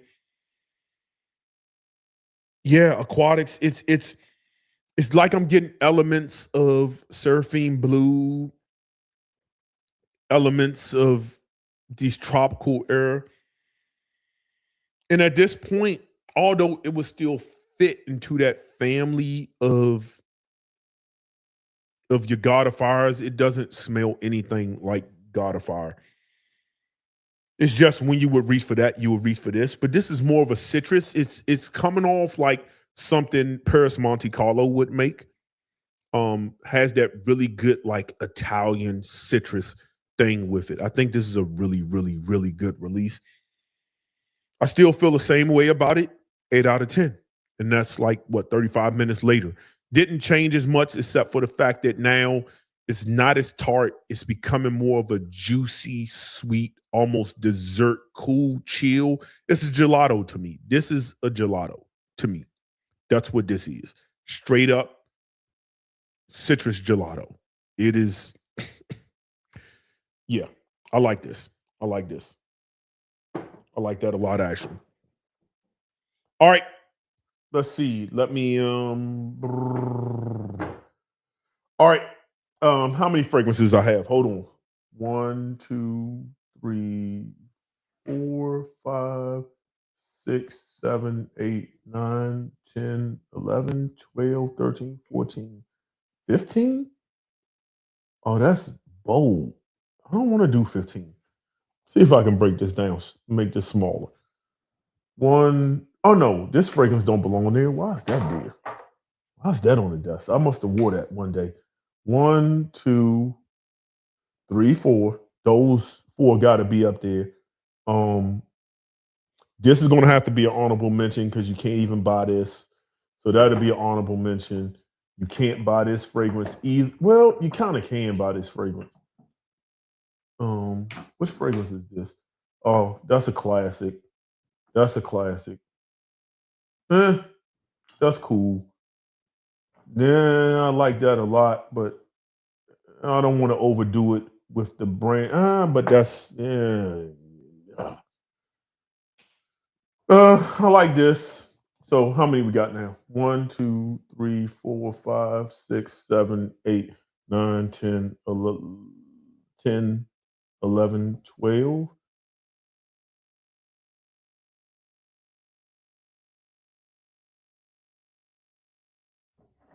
Honorable mention 1, honorable mention 2. 1, 2, 3, 4, 5, 6, 7, 8, 9, 10, 11. So I need 3 honorable mentions. Let me do 3 honorable mentions.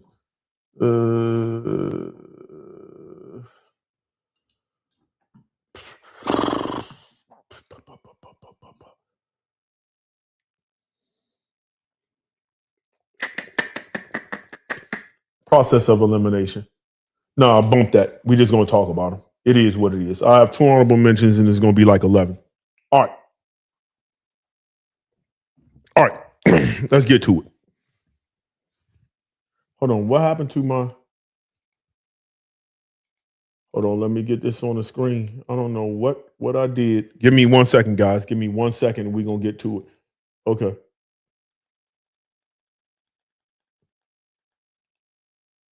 All right. We connected again. All right. This is going to be top 11 brunch fragrances. All right. Peace. I appreciate you all tuning in today. On today's video, y'all seen the title. This is going to be my favorite brunch fragrance Sunday day parties that you can wear in 2026. Now, again, for those who aren't used to brunch culture, what is it? It's basically a day party. If you've ever been to the Washington, D.C. area, you know we are the founders, the king of brunch. If you've been to Houston, Atlanta, Chicago, even New York, bigger cities, brunch has kind of spread out and become a thing, but DC is where that kind of started. Sunday mornings, Saturday mornings, rooftop vibes. This is like day party, but you have bottomless mimosas, you got your food, and music is being played. It is just a straight up vibe. This is for your aunties and your unks. Like, we do day parties, we ain't out all night. Brunch is a good time for us to mix and mingle because we can get it in, get our drinks in, and be done for the day. So these fragrances, to me, are fragrances that I would wear to that vibe. To me, I think fragrances should be situational, and I think these are great for the situation. So with no further ado, let's go ahead and jump to it. So we're gonna have a couple honorable mentions with those fragrances, and then we'll get to the list. Honorable mention number 1 is a discontinued fragrance. This fragrance here has some florals to it. It has pineapple to it. This is a pineapple floral fragrance. It is discontinued, which is why it's an honorable mention.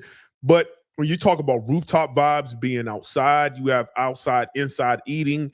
It just works for that environment. And this is coming from the House of Boudicca, and this is Aurica. Aurica. If you didn't see, I have the root beer juice. This is aged to perfection. Most people got to clear just the root beer juice is what we call it. Yeah, man.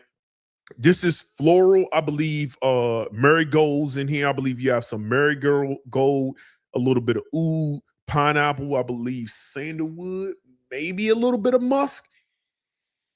But to me, this is all about floral, woody pineapples.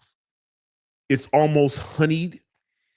The pineapple isn't a Ventus-esque. It's a very ripe, realistic smelling, natural smelling pineapple. Not that it's naturals in here, a natural smelling pineapple. This just works for something like that. And I think the florals, to me, is what gives it a really good vibe for the spring and summer. Great for daytime. Excuse me. Start all over. Great for brunch environments, but unfortunately it's discontinued. And I don't necessarily think that you need to go around hunting for this as a grail unless that's something you want to do. Just know you're going to pay an arm and a leg to get this as a grail. Even with this much left, you're going to pay over $1,000 to try to hunt something like this down. I don't know if it's worth it, but if you have it in your wardrobe, wear it to brunch. It'll work for you. That's Arca, an honorable mention. The next honorable mention is one that for a long time is one of my favorite blue fragrances. It just absolutely works. It goes in so many different directions. It is a great juxtaposition of the masculine and feminine in one fragrance. When I first smelt this a long time ago, I wasn't overly like impressed, but it's really grew on me. You can see by the dentness that it grew on me. And this just is absolutely works for an environment like brunch. It's slightly aquatic, it's floral. This also has pineapple, and it's one of the more affordable fragrances from the house. And this is from Boudicca, and this is Azrak. Azrak from Boudicca. Now, with this one, it almost comes off, if you ever had a fragrance like Jardine exclusive from Mancera, or like even like a almost like a little Etta Purpura. It almost comes off more like Jardine. It almost comes off like it uses floral as an aquatic. Because the aquatic note in here isn't cologne. It's more like lily of the valley, jasmine-esque floral, creating this aquatic nuance in the fragrance. It has pineapple up top. Again, it's not Aventus-esque. It's just a very realistic pipe, tropical pineapple. Nothing crazy, nothing syrupy, just fresh. I believe there's some citruses up top as well. Now, what happens with this is you go into something that's very fruity and floral, but as it transitions, it becomes the base really starts to come up, and you get something that's more almost leathery. I believe there's oud in here. It becomes very woody, leathery, musk, florals. I think roses in here as well. It's just such a beautiful fragrance, and it lasts all day long, and is not going to cost you. You can probably find this, and when this comes out again, I'll probably try to find a good link for it, a good affiliate link for it. But this is something you can probably find $225 or less, maybe. It's been a long time since I've looked, but I think I've even seen this at sometimes for like $175 or $180. Like, it is such a good fragrance that's going to last absolutely all day. As if you, again, dents, I don't know if it's showing up, but it's half the bottle is gone. It's just half the bottle's gone when I own all these fragrances and I don't overspray. That tells you how much I've worn this fragrance. It is a compliment getting fragrance, an attention getting fragrance. It doesn't smell like anything anybody's going to smell out in the wild. Azrak is one you should get your nose on. That's honorable mention there. And I think I have one more honorable mention I should do. All right, let's do this one. No. Let's do this one. Yeah, we'll do this one.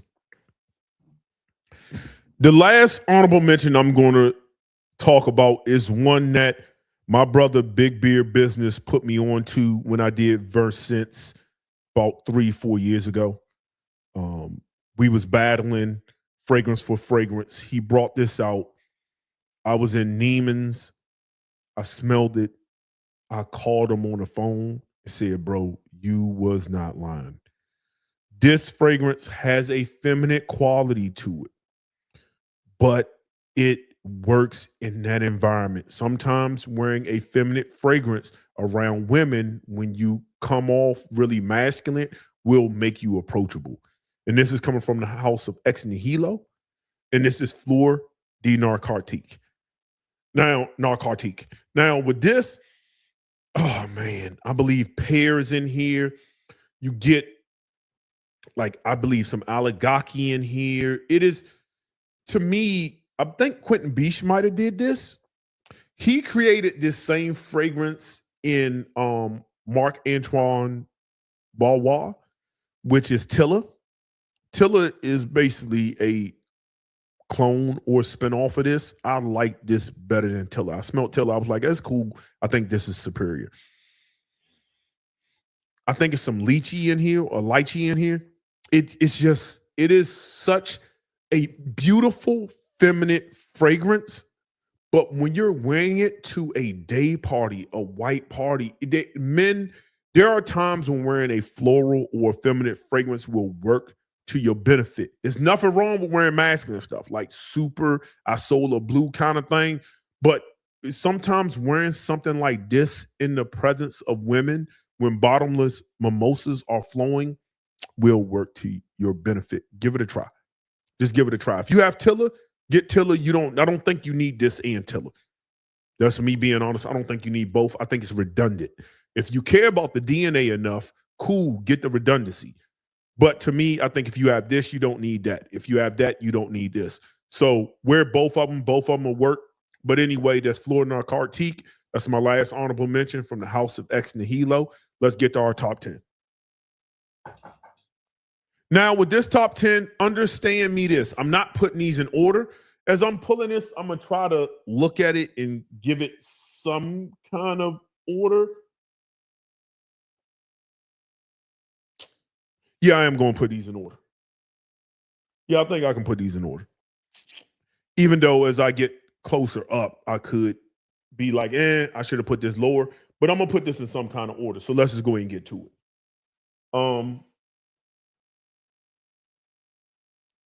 Let's get to it. Coming in at number 10 is one I've been wearing for about 4 or 5 months is when I picked this up. This, to me, I got on a kick when I got another fragrance in. And I said, man, let me see what this joint hitting on. And because when I think of day party, again, nothing screams brunch like bottomless mimosas. When you start talking about mimosas, you're talking about orange juice and champagne. So I'm looking for something fruity, boozy. For people who know, you're thinking about a party type environment. Nothing says party like boozy to me. And something that you can get that's fresh and woody. I think it just works. This smells like rosé wine. This is from Dom. This is from, I believe, Liquid Imaginaires is what I'm going to say, the brand, Liquid Imaginaires. And this is Dom Rosa Millesine. Now, at one point when I got this, I got the original one and I got the Millesine. I'm telling you, the Millesine is better. The original one had this feel to it that just didn't vibe with me. It didn't vibe with me at all. This one here, man, yeah, man, bro. You get that champagne, that sparkle, that fizziness. You get berries, you get rose, but rose in a way that's almost green, yet very citric. You get the woods, the dryness of a good champagne. If anybody knows, like you get that woody dryness when you're sipping on champagne, almost like Chardonnay-esque. Yeah, it gives me that. This is a stunning champagne fragrance. Stunning. I don't even know, now that I'm thinking about it, why I have this at number 10. It should be higher. But for the purposes of today's video, it will be number 10. This is stunning, bro. It's fruity. It's rose. This smells like a version of rose champagne. One of my favorite champagne fragrances. Again, I think the Millesine is far superior. Just in smell, construction, put together, and this ain't gonna cost you arm and leg. I believe you can get this for under $200. Now, I didn't want to explore the other parts of the house. I just think this one just absolutely works, and that's Dom Rosa Millesine. Moving on.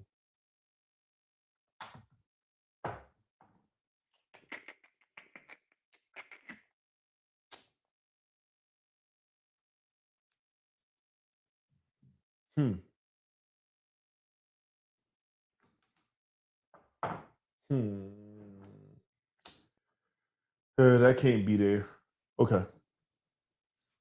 Okay. Coming in at number 9 is a fragrance. All right. Coming in at number 9 is a fragrance that just works in a high heat. This is all about oranges, florals, sandalwood, freshness, creamy. This has been described by many as an orange creamsicle. Now, if you don't like white florals, yellow florals, this might not be for you. For me, it is powdery, it is elegant, it is very supple. This is the orange creamsicle, and this from the house of Boudicca, and this is Valiant. Valiant. Now, with this fragrance, it just in high heat, it works like a champ. But it's extremely, and I mean extremely floral and extremely creamy. This isn't going to be for everybody. If you are a man who do not like creamy floral, stay away from it. Some people, because of this almost powdery florals, can say it smells grandma-esque because there's a powderiness to this as well. But to me, I think when you're talking high heat, in that your body temperature rises, the environment, you got to remember, wear fragrances to match your vibe and environment. That's how you get the most success out of everything, right? You're not going to the beach in a 3-piece suit. You're going there with swim trunks on. You're going to get the most out of the beach in a swim trunk. Would you wear a winter parker to the beach? It would be miserable. You wear swim trunks to the beach. Would you wear swim trunks in Chicago in the wintertime? No, unless you're Jesse Smollett. No, you wouldn't. It'll be too cold. Environment matters in everything you do. Fragrance is just like your outfits. It is an extension of you, your personality, your vibe, and what aura you are trying to create. Fragrance is the best aura you can create. When people say aura farming, how you look, how you behave, and what you smell like is pure aura.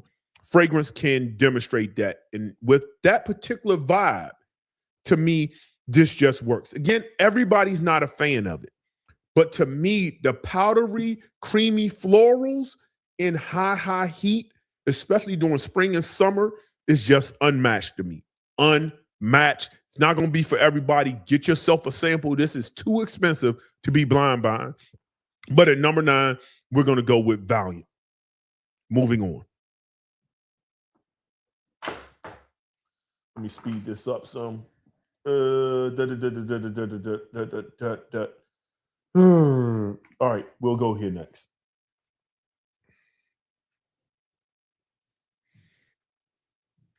Next, that's number 8, right? All right. Coming in at number 8 is a fragrance that got a lot of hype. This is the fragrance that got people on this house, which to me is a shame because this house had really good fragrances before the hype. The hype kind of came and it made some people who want to be anti-hype like bang on the company. Now, are some of the fragrances could be considered a little bit overpriced? Yeah, I also think that their X-straight versions of their fragrances aren't worth what you're paying. I believe that most of the X-straight versions aren't worth it to purchase. But again, value is what you get, price is what you pay. This is from the house of Ex Nihilo, and this is Blue Talisman. Blue Talisman from the house of Ex Nihilo. Most of y'all know this. This is floral, aligaki wood, so you get that kind of patchouli-esque. On my skin, I get some powderiness to it. I believe peach is here. I believe pear. Pear is in here, I believe. Yeah, man, it's pear. It's slightly floral. It's woody. I believe some ambroxan or something is in here. It's kind of very, it's a very floral molecular fragrance is how I would describe this. I don't think the X-straight is worth it. I don't think it adds that much to it that makes it a worthy bottle. to me, this works. Again, florals, the floral aspect of this, and maybe that pair combo makes people kind of shy against it or not like it as much. I think that really people want to bang on it just because they want to be anti-hype. But I'm telling you, we're talking environments. We're talking leaving a beautiful scent trail that's not overwhelming. That's has a lot of foreplay to it when you pass people. It's about foreplay. It's about being playful, flirtatious. You should want to feel sexy as a man. You should want to be flirtatious without trying too hard. That's where a fragrance like this comes in. Not trying too hard. It just does what it does. When you walk by people, it's going to leave a light scent trail. No one's going to smell like this walking down the street, just going into Macy's. So it has a uniqueness to it. I know that the fragrance community has grown, so a lot of people have gotten their nose on it, but Blue Talisman is just going to work. So coming in number 8, that's Blue Talisman. Okay. I hate to put this one at 7. All right. Coming in at number 7 is a fragrance that has always made this kind of list for me. To me, this fragrance is just unmatched in that environment. It is all about florals, fruits, and musk. And I think you can never go wrong with this fragrance. Again, I love wearing a nice floral or feminine-esque fragrance and match it with my masculinity. It just absolutely works. And that's coming from the house of Initio, and that's Musk Therapy. Musk Therapy from the house of Initio. This just works to me. Like and I believe it's the Targettis in here or the Marigold in here that it's very reminiscent to like Bald Freak, but without the vetiver. It's very like, has like Bald Freak kind of vibes to it without vetiver where Bald Freak is. It's creamy, it's musk, it's floral, it's fruity. I believe black currants in here. I believe some bergamots in here. It's just, bro, it wears like a champ. It performs like a champ. It leaves a scent trail like a champ. It's not trying to be a blowhard. It's not trying to be too much. Listen, man, nothing's sexy about trying to do too much. These fragrances, florals work in that environment. Trust me. Just trust me. Trust your ump. Musk Therapy at number 7. Moving on.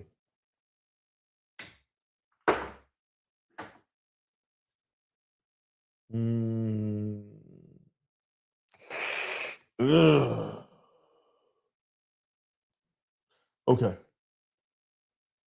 6, 5, 4, 3, 2, 1. Okay. Coming in at number 6 is a fragrance that a little goes a long way. When you talk about beast mode scent trail fragrances, the scent trail in this is miles. It goes and it goes. This is a straight up floral fragrance. This is a straight up rose fragrance. This uses some of the best roses. This is lemon, citrus, sparkling lemon ST. It uses the best rose money can buy, which is Taif. This is from the house of Paris Monte Carlo. This is Rose that Taif extrait. Now, with this, man, listen, man, a little goes a long way, bro. You don't need much. 6 sprays of this, call it. This is straight up almost rose water. I believe Rose that Taif. You might have Bulgarian rose or something else in here. Very citric, extremely citric, sharp rose. It's green, it's woody. When you talk about, to me, Taif rose is the best rose you can get. It's the best rose money can buy. And when you want to talk about this and you want to talk about something that performs in the high heat, if you are dressed This isn't Jordans in shorts weather. This just isn't. If that's your vibe, don't wear this. This is like you want to be a little stylish. Like you're a little stylish. Collared shirt, soft bottoms, maybe some khakis. Like this is a little stylish. Rose de Taif. Just wear it. Trust me, it works.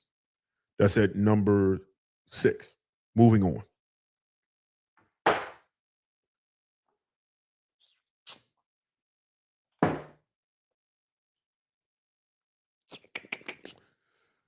Coming in number 5, this fragrance has been compared to a lot of different fragrances. And listen, man, I get the comparison, but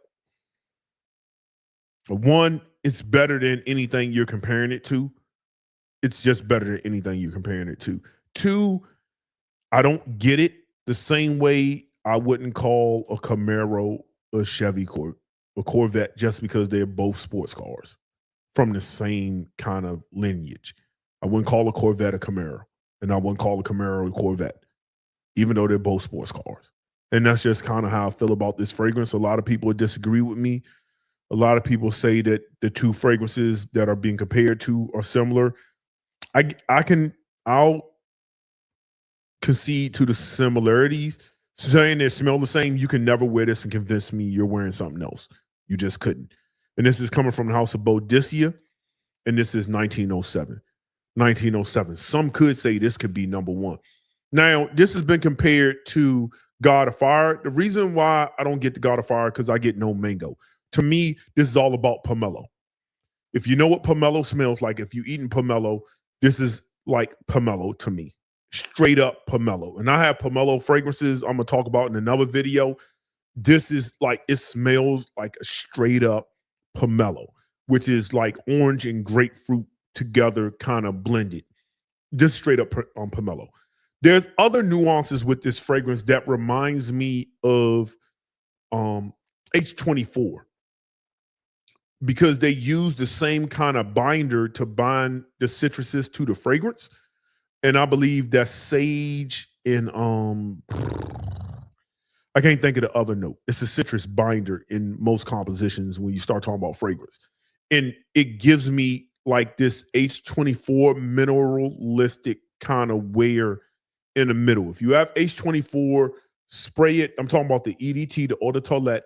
Kind of spray it, kind of smell this. Somewhere in the mid, that's where it'll come. It could have been inspired by God of Fire. Sure, absolutely. I'll concede to that because the great cloner himself created it, right? So I'll concede to anything anybody say he took from, right? That's what he does. But you can never wear God of Fire and convince me you're wearing this on no day of the week. You can never do it. So being that you can never do it, being that you can never trick yourself and convincing that then to me it ain't the same. Inspired, sure. Similar, sure. The same, no. This is king of that DNA. Pomelo, mineralistic, freshness, slightly tropical. 1907, Neiman Marcus exclusive from the house of Boudicca at number 5. Moving on.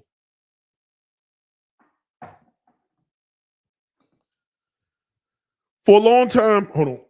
Coming in at number 4. For a long time, this has been like my number 1 go-to. That's changed, of course, this year. But this fragrance is a brunch legend. This is legendary stuff here. This is coming from the house of Killian, and this is Roses on Ice. Roses on Ice. Listen, man.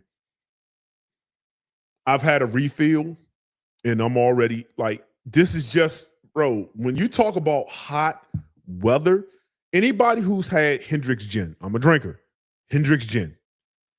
This is a 1. And when I say 1 for 1 with Hendrick's Gin, if you ever had Hendrick's Gin, you should have it.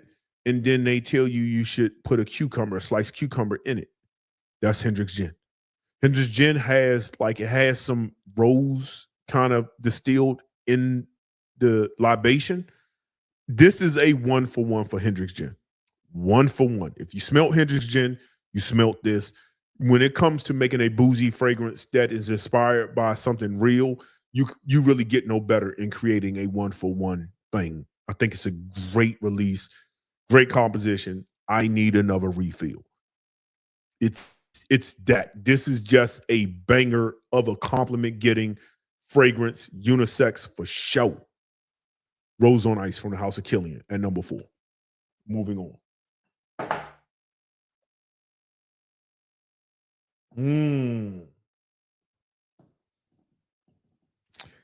These next 3 is a toss-up. They're like all number 1. So I'll just go with this one first. Okay. Coming in at number 3. Coming in at number 3 is it's kind of rough because technically you can't get this fragrance in the presentation that it's in now, but you can get this fragrance. It is an expensive fragrance. Is it overpriced? Maybe, maybe not. Yeah, slightly, probably. But the price is what the price is. Would I want to pay that for the new presentation? Probably not really. But from my understanding, it's the same fragrance in the new presentation that it is in the old presentation. This is from the House of Boudicca. This was a Spain exclusive. And this is powerful. Powerful. If you took Aqua Sapphire, which I almost put in this list, and you blended it with Azrak, you would kind of get this. It is like an aquatic floral fragrance that is to die for. When you talk about my most complimented fragrances in my collection or my wardrobe, you start talking about powerful. You start talking about faith. You start talking about blue sapphire. You start talking about a wondrous flight. These are like the most, and I might do a video, the most compliment fragrances out of 300 fragrances. These are my most complimented. Powerful is one of them ones. Now, I said new presentation. Spirit of Kings took the formulation or whatever they did, and it's in the Spirit of Kings bottle. I don't own that bottle. From my understanding with people who I trust, it's the same formulation. I cannot speak to that. This is an expensive fragrance. This is a $1,000 fragrance. I think Spirit of Kings is trying to charge that as well. If you choose to pay it, cool. I would say get you a sample, see if it works for you. Would I buy this again? I don't know. Maybe I will, maybe I won't. I would personally want it in this presentation just because I like this presentation. Spirit of Kings, maybe like 500-600. I would do like 575 is kind of where I would want to get in on that. I don't know if I want to pay $1,000 for that. But either way, highly complimented fragrance, a little bit of Aqua Sapphire, a little bit of Azrak, put it together, you kind of got this. You cannot put those fragrances together and then get this. It's just the way it's blended is just next level. And that's at number 3. That's powerful from the House of Boudicca. Moving on.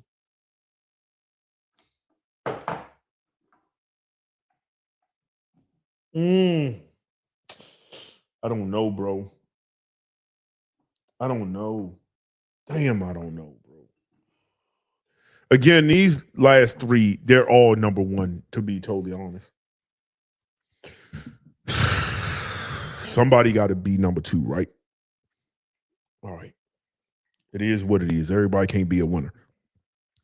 Coming in at number 2 is a fragrance I'm glad I have in my wardrobe. Damn. Now that I think about it, this should have been an honorable mention. Only because you can't get it. So I'm not going to spend a lot of time talking about it. This really should have been an honorable mention now that I think about it. You can't get it. I didn't put much thought into it till just now. Shouldn't even be on the list. But such is life. It's up there. If you own it, I would wear it. If not, then don't hunt for it. Just go for the number 1. But coming in my number 2, this is from the House of Raja, from their Bergdorf Goodman's exclusive. I believe only 250 bottles was made. This is Champagne at BG. Champagne at BG. If you ever smelt the rosé,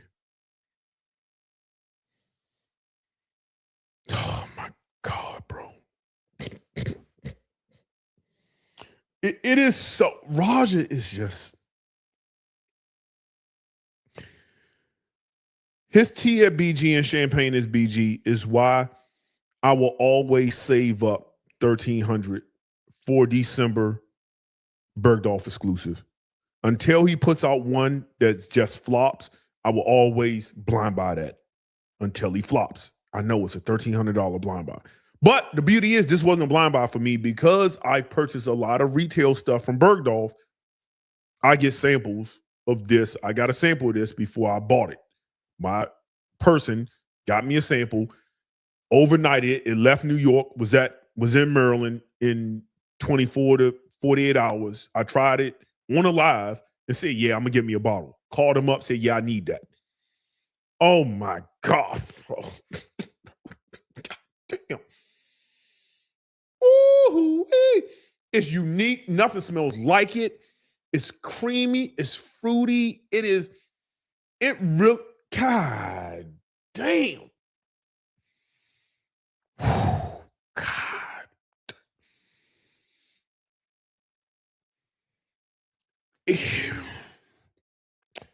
Number two, there's no point in me really talking about it because you can't get it. And if somebody tries to sell it, even though this was like 12 or 1,300, if anybody you find in the group, somebody's gonna try to charge you like 17, 2,000 for it. So no point in talking about it. If you got it, we're number two, champagne at BG. Should have been an honorable mention. God damn. If it was out, bro, that's probably number one. But there's no point in me glazing it because you can't get it. And it's almost like, I don't know. It's almost like I'm showing off because it's like, nah, boo-boo, I got something you don't got. And it's kind of weird. So I really would have wished I would have put more thought into it because that would have been an honorable mention. The only reason Powerful got mentioned where it is because you can buy it in the Spirit of Kings bottle. That's the only reason. So anyway, let's talk about something you can get. It's something that's not going to cost you $1,000, which really is a number one fragrance. It's not, matter of fact, this can cost you under $200, maybe like $225 at most at discount. Anyway, I'll find a link on my YouTube shopping if you want it. I think it's worth every bit of the price of admission, especially at discounters. Like it is every bit. Coming in number one is a fragrance that when you want to talk about rose, florals, you want to talk about a vibe fitting the aesthetics of the environment, I think it really gets no better than this. It performs. It leaves an impeccable sillage. It's almost as authentic as you can get. This is Louis 1722 Rosé from the House of Zaharroff. Bro, this is far better than the original one, bro. When I tell you this thing slaps, when you talk about rosé champagne, between this and Raja's champagne at BG, they and Dom Rosa, when you want to talk about a champagne fragrances, all of those really should have been, now I'm thinking about 1, 2, and 3. And they can, you talking about aesthetics, fitness, that this is, bro, at the price you get this for, if you're okay with smelling like rosé again, I don't know how many of you all are drinkers. I just don't know how many of you all are drinkers. But if you like rosé champagne, if you had it before, if you like what that smells like, because you should be nosing it before you sip it, then you will like this. It is floral. You don't need much sprays. It performs like a champ. Zaharroff 1722 Rosé at number one. And it's not going to cost you an arm and a leg like the last 3 fragrances or 4 fragrances I talked about. So those are my top 10 fragrances that I would wear to a day party / brunch Again, it's about fragrances fitting the aesthetic, fitting the vibe, fitting the environment. When you do that, you can get the most out of your fragrances. Think of your fragrances the way you think of wearing clothes somewhere. You wouldn't wear a suit to the beach. You wouldn't wear a parka to the beach. You wouldn't wear a bikini to Siberia in the wintertime. You would freeze to death. Think about fragrances to pair it. The better you compare it to environment, the best outcomes you can get when trying to convey a message. Again, fragrance is a form of nonverbal communication. Communicate well. With that being said, peace. Okay, that top 10 is done. Where are we at? All right, 210. Let me see if I can get these other two out in an hour. Let me drink some water. All right, let me read a couple of comments and then we gonna get to it. I feel like I need to make way. Jesus. Okay, hopefully I don't knock nothing down. Holy smokes. Let me see. 2, 4, 6, 8, 10, 12. 12 fragrances, 2 for 2. All right, Mike's gonna make me spend more bread. Let me see. Fire. I believe that was when Mike was on fire. Talking about his favorite lime. Yes, lime Renaissance. Do it for the culture. Put my order in now. Day 3. Mike, when he's ready. I've got my nose on the future scent. Let me see. Must Therapy has got me tons of compliments. Yeah, Must Therapy just works. Got my bottle of Aqua Sapphire today. Trust me, you're gonna get some burn with Aqua Sapphire. It's just gonna work for you. Wish the bright citruses and champagne lasted longer. In the rose. Yeah, but I'm a fan of rose. I'm just a fan of wearing rose. So the way the rose has a champagne quality, has a citric quality to it. So I feel like the citruses never die down as much because the rose kind of supplements that for me. It supplements that for me. Anyway, let's move on. Appreciate it. Somebody said Emmett said Valiant was his wedding day fragrance. Great choice. You cannot go wrong with that. Okay, 1907 was fire. Joel, y'all talking to each other. I like that. Communities in shape. Okay. Let's do fragrances to beat the heat. Then I'm gonna have to go off. All right, somebody just sent a super chat. Let me see. Would love to hear your thoughts on afternoon swim, DNA, and performance. Yeah, I'll give you that shortly. All right. We're gonna do these next fragrances. It'll be fragrances to beat the heat, and then I'll explain what that's gonna be about. And then we could do that. Okay, cool.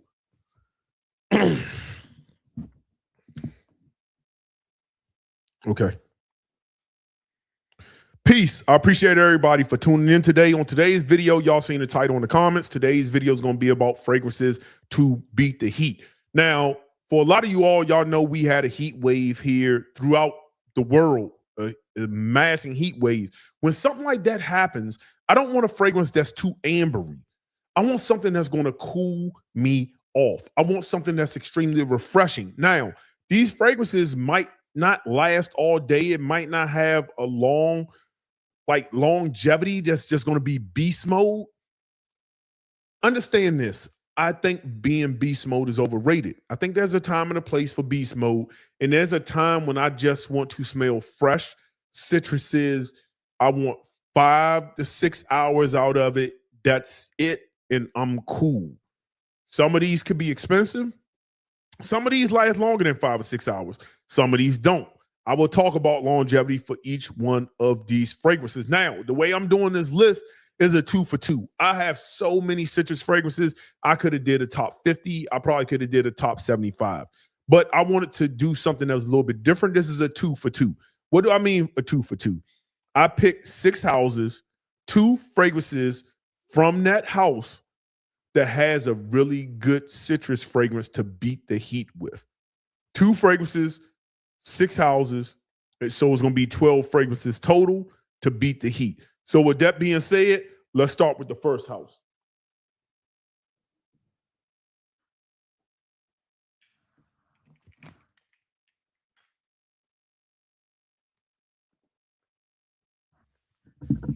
All right. All right, starting with the first. Hold on. Can I hear myself? Check. All right. Starting with the first house is fragrances to beat the heat. Now, this house is going to last, these fragrances are going to last you all day. You cannot go wrong with any one of these fragrances. And the beauty with these two fragrances is you can really rub, it's like high oil concentration. So it's just going to work. The first house we're going to talk about is from the house of Perfume Aroma. And the two fragrances we're going to discuss is Orange Gia. Look at the dent. Yes, out of all the fragrances I own, look at the dent. The dent don't lie. And Aqua Viva. Dents don't lie, people. Dents don't lie. So let's talk about Orange Gia. So what Orange Gia to me is about, this is all about every aspect of the orange tree. I believe neroli, petitgrain. I think orange blossom is in here as well. It is sort of green. I believe that's coming from petitgrain. I believe there's some woods in here. It's citrus. It's almost floral because it's using a lot of all aspects of the orange tree. I even think orange might be in here, but I'm not sure. I think it's petitgrain, neroli. This is fresh, almost soapy, and I believe the neroli is what makes this a little soapy. But listen, when it's hot, I don't ever think there's anything wrong with smelling like soap, smelling like you took a shower. And the fact that this just lingers and lasts and gives good performance, I think is a plus. And when you put something like this on because of the florals, because of the citrus aspect of it, it's just never too much. It's not ambery. It's just a refreshing, almost soapy citrus smell, almost like luxury soap is how I would describe it. It's just, you can never go wrong with a fragrance like this. Never go wrong. You would just smell clean. Great gem scent. Just know it's going to last all day, but it's just one of those fragrances, as your body temperature goes up, it just tends to perform better. And that's Orange Gia. The other fragrance from the house is Aqua Viva. Some would say this is the best lemon. Now, this DNA, I would almost call this a clone a little bit. If you want to go into that, this fragrance is very reminiscent to Anik Gatoll Eau de Hadrin, which I own, Eau de Hadrin. It is like a 1-for-1, except for the lemon in that is a little bit more candy than it is here. But this is all about lemon, Now, if you have a scent memory of lemon fragrances smelling like dishwasher soap or lemon cleaner, you might not like this as much. You have to, and I mean have to, like lemon. This isn't like a dessert lemon. This is a straight up lemon. Every aspect, from the meat of the lemon to the zest of the lemon to the peel of the lemon, every aspect of lemon is in this fragrance. This is a straight up lemon, woods, little bit of musk fragrance. If you like lemon, you want something that's refreshing, that's never going to get too sticky. It does not get sticky. It just wears, perform like a champ. And you don't mind smelling like lemon, give Aqua Viva a try. So for the first house, that's from the house of Perfume Aroma. The two fragrances, again, we mentioned, Orange Gia, Aqua Viva. Moving on.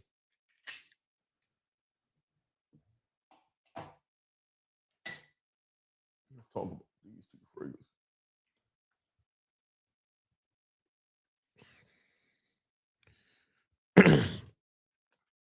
The next fragrance house we're going to talk about is a fragrance house that, like, when I started rearranging my shelves, and one day I'm going to probably do a video maybe on TikTok or maybe on Instagram, kind of just showing some things when I was doing rearranging my shelf. I was like getting acquainted with like masculine fragrance. I was like, bro, this house, I know it gets a lot of hate for performance issues and a lot of other things, but this house just has a lot of really good masculine fragrance. And the thing about this house, despite of what you think, whether it's overpriced or not, the beauty of this house is their citruses, their fragrances have a natural smelling thing to it. It doesn't smell overly synthetic. Is the house overpriced? That's for you to figure out. That's why I tend to find things at discounters, but it just works. And we're talking about the House of Creed. The two fragrances to beat the heat from the House of Creed is going to be two fragrances I think you can't go wrong with. The first one is Neroli Sauvage. Neroli Sauvage. The next one is Aventus Cologne. Some would say this is the best Aventus out. Some would say. So let's talk about it. Neroli Sauvage. This is a great gem scent. Great gem scent. What you get here is your like eau de cologne kind of thing. This is all about, I believe, grapefruit, lemon verbena. What else? Maybe bergamot, ambergris. There's almost a woodiness to it somewhere lingering. It almost comes off like driftwood. That could be the ambergris. Kind of comes off salty driftwoodish. But it's just fresh, inviting, citrus, bitter, slightly tart. I think Neroli, lemon verbena, bergamot, grapefruit, ambergris might be the notes in this. And when I start going through all my Creed fragrances, it's almost like they took different elements and added it to other elements to make other fragrances, and you can smell different DNAs. Like if you take a fragrance like Royal Water, I can smell a little bit of Viking cologne in Royal Water, the masculine take of it. Neroli Sauvage just works. The gym, I'm only going to be in there for about 2 hours at the most. That's 45 minutes of the step meal and or HIIT training, a little bit of running, walking, or straight up jogging for about 45 minutes or whatever the case is. I prefer run, walk kind of thing, or the step meal for about 45 minutes. I'm going to do about another 45 minutes of lifting. And then I'm going to try to stretch and maybe hit the massage chair. So it's about 2 hours here would take. That's all I need for a fragrance like this. In the high weather, this is something you put on about 20, 15 sprays. Now, some people going to say, man, Creed costs too much. Who paying for $400 for a fragrance don't last 5 hours? Listen, man, I get it. Trust me, I get it. But with this, you can get this at discounters for like $160. I'll have a link later on. You'll get something like this for $160 at discounters, bro. But even then, you may say, yeah, but for 4 or 5 hours, I don't want to pay that. Cool. No one's telling you to buy that. But as I said on a TikTok video today, you got to look at fragrances like utility. As I said on that TikTok, I look at fragrances like I look at firearms. I am a practitioner of the Second Amendment. I've been a practitioner of the Second Amendment for a long time. I believe in it. I live by it. Legally, Second Amendment, right? I'm a practitioner of it.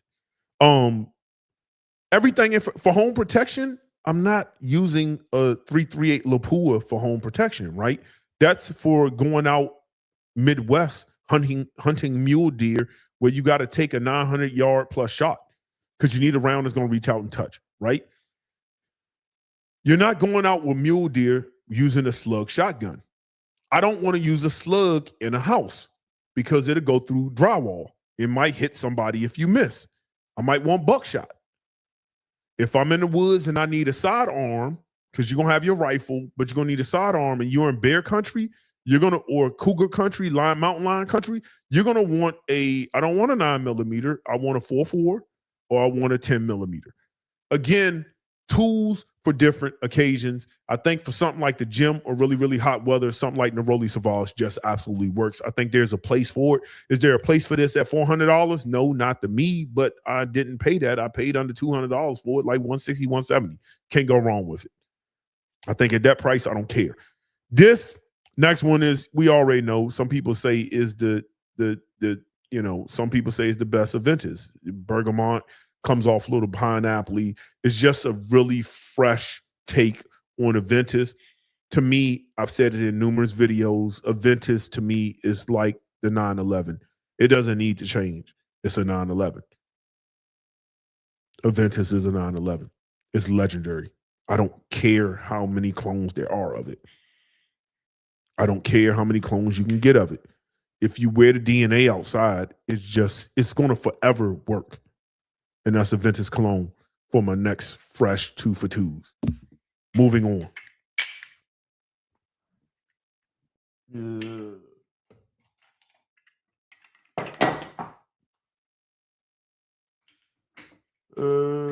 We will go to this house, and this.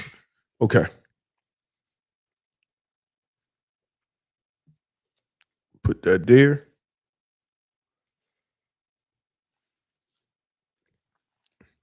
All right, for the next house on my 2 to 2, this is a fragrance. Now, these fragrances, performance, as I'm moving on, these performance is going to be a little bit weaker on some of these fragrances. Again, I think fragrances are utility. Take it for what it is. But when you start talking about citrus fragrances, I think Italians just kind of do it really, really good when it comes to making a really good citrus fragrance. And I don't know if that's because they have just the lemon, Sicilian lemon, or the Calabrian bergamot. It's just they do really, really good when it comes to citruses. And the 2 fragrances I'm going to talk about, one, the house is from the House of Paris Monte Carlo. The 2 fragrances is Mandarino di Sicilia and Arancia di Sicilia. Now, Arancia is blood orange in Mandarin. Now, what you get with Paris Monte Carlo, I got 3 others of their citrus fragrances. They just all work like Cedro Diamante and Neroli something, or the other 2 might be one more. But anyway, yeah, man, this is just such a crisp, some woods, I believe some petitgrain, some Mandarin orange. Man, it's just clean citruses, man. The thing I like about these kind of fragrances, again, I know price is what is price, but there's something about when you go to Macy's and you smell like a citrus fragrance for like $100 fragrance, it comes off artificial. It's like tang. I consider some of those citrus fragrances to be tang, like Dolce & Gabbana in there. Like that's like tang to me. When you start stepping up to stuff like this is where you get like natural pulled juice straight from the fruit. The sweetness comes from the actual fruit, not from this overly synthetic amber kind of smell. Now, when I use the word synthetic and I use the word natural, I'm not saying there's naturals in this. What I'm saying is it's natural smelling. It smells authentic. Maybe that's a better terminology from it. It's an authentic smelling citrus, and that's where the sweetness comes from. The citruses, not from some sickly sweet amber or vanilla that you get. Stunning fragrance. Is it something that I've smelt before? Yeah, when you start talking about fragrances like almost like Neo, when you start talking about like even when you think about designer fragrances like the Artisan Pure from John Varvatos, when you start talking about fragrances like that, it fits in fragrances like this. They all fit. Killian Cologne, like these fresh, just the sweetness comes from the actual fruit. Yeah. Mandarin, some woods, and some like I said, I believe petitgrains in here as well. It's just a little green, it's woody, citrus. Can't go wrong with this. When you start talking about Arancia di Sicilia, you start talking about Arancia, I believe, is blood orange. I believe that's what blood orange is. And you can smell the blood orange in it. You can smell the blood orange. Yeah, man. I believe it's blood orange, almond, I believe, giving it this creamy composition, little vanillic, but it's just like a sweet, almost blood orange dessert is how I would describe this. It's not syrupy. It just has the right amount of sweetness. And I don't care what nobody says. There's 2 citruses I want to see make a really good comeback. I want to see a lot of blood orange in fragrances going forward, and I want to see a lot of lime. Blood orange and lime, you got me. Because there's something about high heat in blood orange that's just, I just think no other citrus can really compete with it when done right. And I want to see more blood orange in 2026 and 2027. And that's this. Now, performance on both of these, anywhere from sometimes I felt like in high heat, sometimes I feel like I got a solid 4. And again, maybe dents. Can you see the dents in that? I mean, I got good dents in that. Like you take it for what it is. Now, I'm putting about 15 sprays, give or take, on this, 15, maybe even 20, depending on where I'm at, but more like a 15 sprayer is kind of how I spray this. Everything varies. Sometimes I feel like I'm getting a good 4 hours. Sometimes I feel like I'm getting about 6. I've never gotten really over 6 in either one of these. They've been mostly around 3.5 to 4 to 5-ish at times, depending on what it is and how many sprays. But to me, I mean, you can find these at discounters. I believe you can find these for under 120, I believe. I'll do some searching after the live and see if I can find some of these. But when you want to talk about authentic smelling citruses, like if you go into a quick spot somewhere, you know, you ain't going to be nowhere for about 4 or 5 hours, give or take. That's when you wear something like this. You're going to be outside, dose yourself up with about 25 sprays of this. It's not because it's citruses, because it's natural smelling, it's never going to overdo it. That's Mandarino di Sicilia, Arancio di Sicilia. Moving on.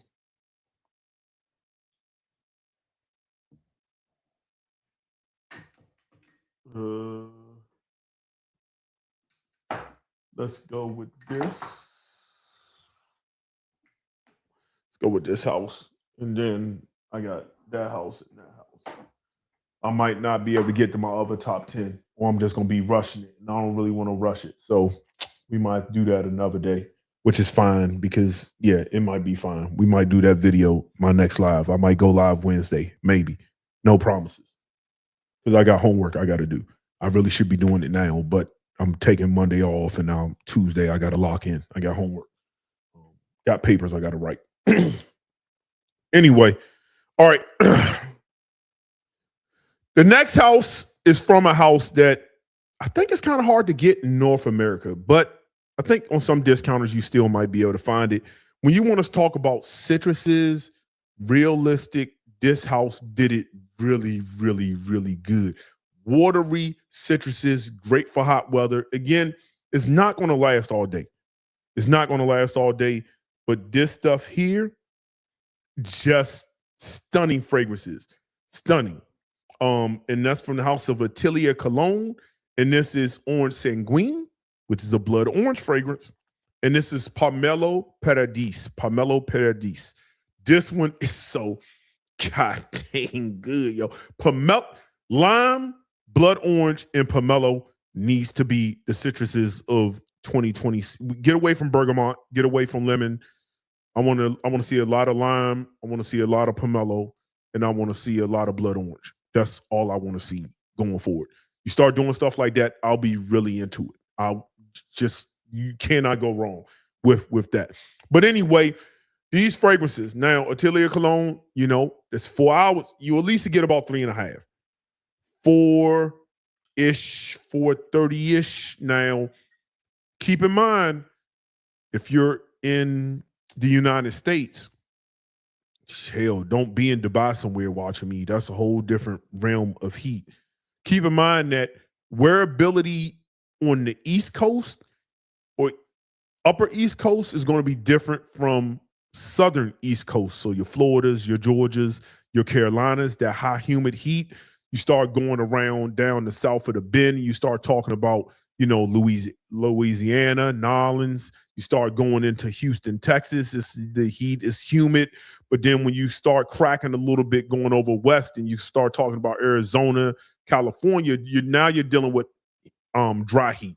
So performance is going to vary depending on where you are in the region. So if you say, hey, I get 3 hours on this, that's it, you might live in a type of weather where that's all you're going to get. I'm sorry.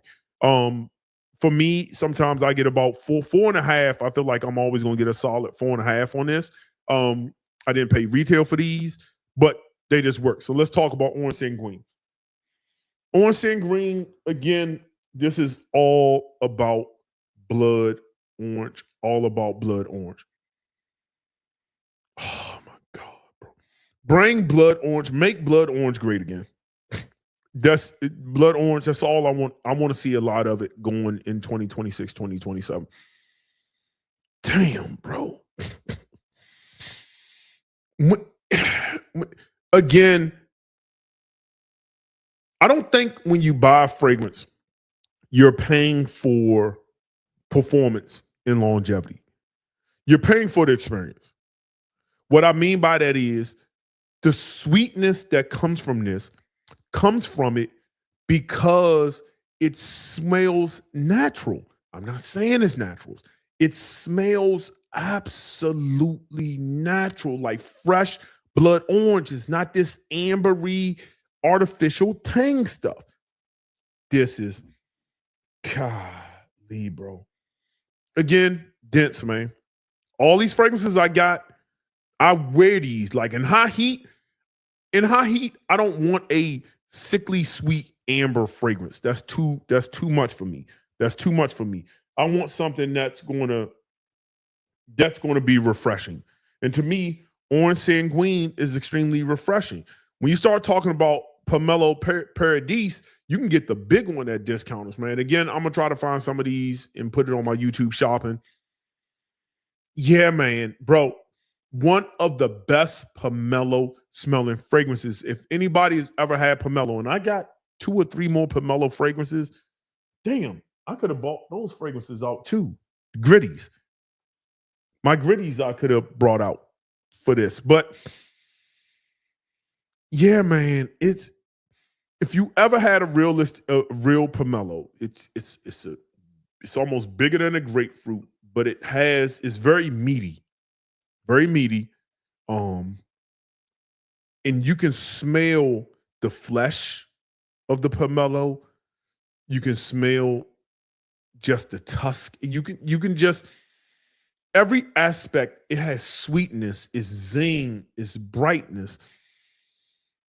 It's so well blended with all these different notes and accords and citruses that it encompasses what a pomelo is. Like I think it actually has like orange and grapefruit is what it says. That's kind of what a pomelo is. I don't even think it says pomelo. I think if you look at the notes, it might say orange and grapefruit. I'm not looking at the notes. I don't care. To me, a fragrance is about the experience and what I get. And what you get here, some woods, you get that nice pomelo. Golly, bro. And you can get this. When you, again, fragrances to beat the heat. You don't want vanillas, heavy citruses, or even a lot of ouds, even though you can wear ouds in the heat. This kind of stuff here, that's great for the gym. Gym fragrances, bro, these work. These work. These work in the gym. They work. You can never go wrong. You can never go wrong any season. I like to wear a lot of these fragrances also in the wintertime because it makes it more chilling and cooler. They work in the wintertime as well. But to beat the heat, this is what you want. It's very refreshing, very cooling. And that's from the House of Atelier Cologne. That's Orange Sanguine and Pomelo Paradis. Moving on. 2 more fragrances from the house, and then I think that other video we're just gonna have to circle back. I guess I'll have to go live Wednesday if I don't have, depending on how much work I get done. Let me find a place for this so I don't break no bottles.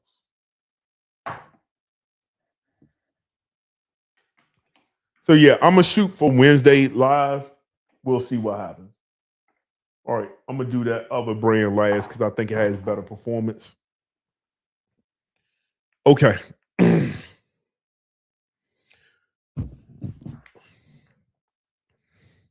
Okay, coming up next to last.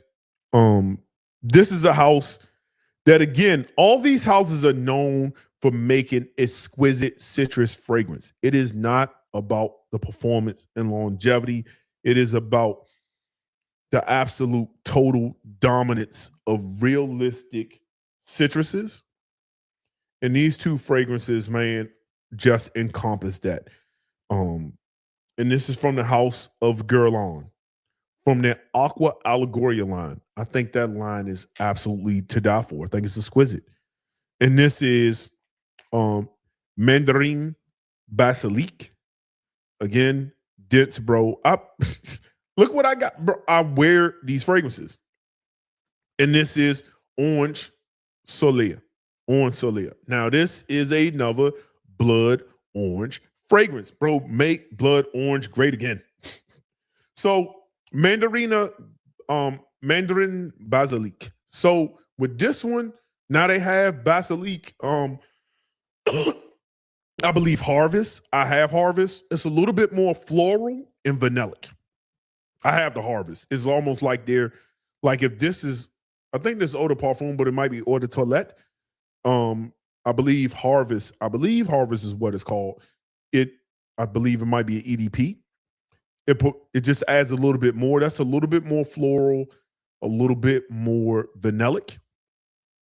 When I want something a little bit more refreshing, even though I like the floral aspect in this and I just want watery citruses, this is what I reach for. This fragrance right here is so watery, and that's Mandarin Basilic, that it's very reminiscent to a fragrance like Afternoon Swim. Very reminiscent to a fragrance like this. It is juicy fruits, woods, musk. A lot of these fragrances encompass the same kind of notes. It's just put to perfection. It is just by the pool. It is just fresh. This is one you're gonna have to reapply. The most I've ever gotten on this may be 3.5. Then it becomes like a really close skin scent, kind of. But again, like you're gonna work out, going to the gym. I like to wear fragrances all the time. I have all these fragrances. I can't go days without wearing a fragrance. I mean, sometimes I take breaks just to reset my nose. But with a fragrance like this, it's just, you want something that's extremely refreshing. You cannot go wrong with, and if you like a fragrance that's watery like Afternoon Swim, you can't go wrong with Aqua Allegoria Mandarin Basilic. You cannot go wrong with that. Damn. Just watery, wet citruses. This is, again, you pay for the experience. You pay for the quality of citruses. Like, I'm sure synthetics is in this fragrance, but a lot of these citruses smell as if I was squeezing it, not like somebody made it artificial. It is stunning. Now, Orange Soleil or Soleil, all about blood orange, man. All about blood orange. Bro. Orange, florals, woods. Clean. There's almost this hint of spice in it. I think mint might be in here. I'm not looking at notes. I think mint might be in this one. I believe it's like blood orange and mint, if I'm not mistaken. Because I'm getting like this fresh, cooling spice.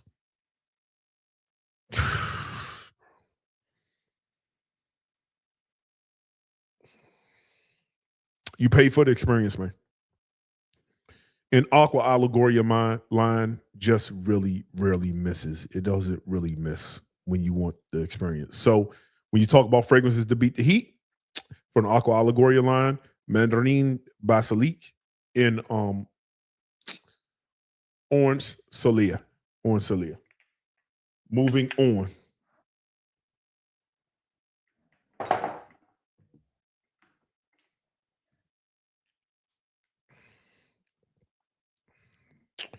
Last but not least, to end off this list of fragrances to beat the heat, this fragrance house is extremely popular fragrance house. I think people just have to say, I know you're going to put this house in the list. It should, because you know I own fragrances from this house.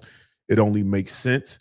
When you start looking at how did other fragrances before these fragrances list. Some of y'all can probably already guess what the 2 fragrances will be that I'll discuss once you figure out what the house is. And this is how from the house of Louis Vuitton, and that's Afternoon Swim. Come on now, what you talking about?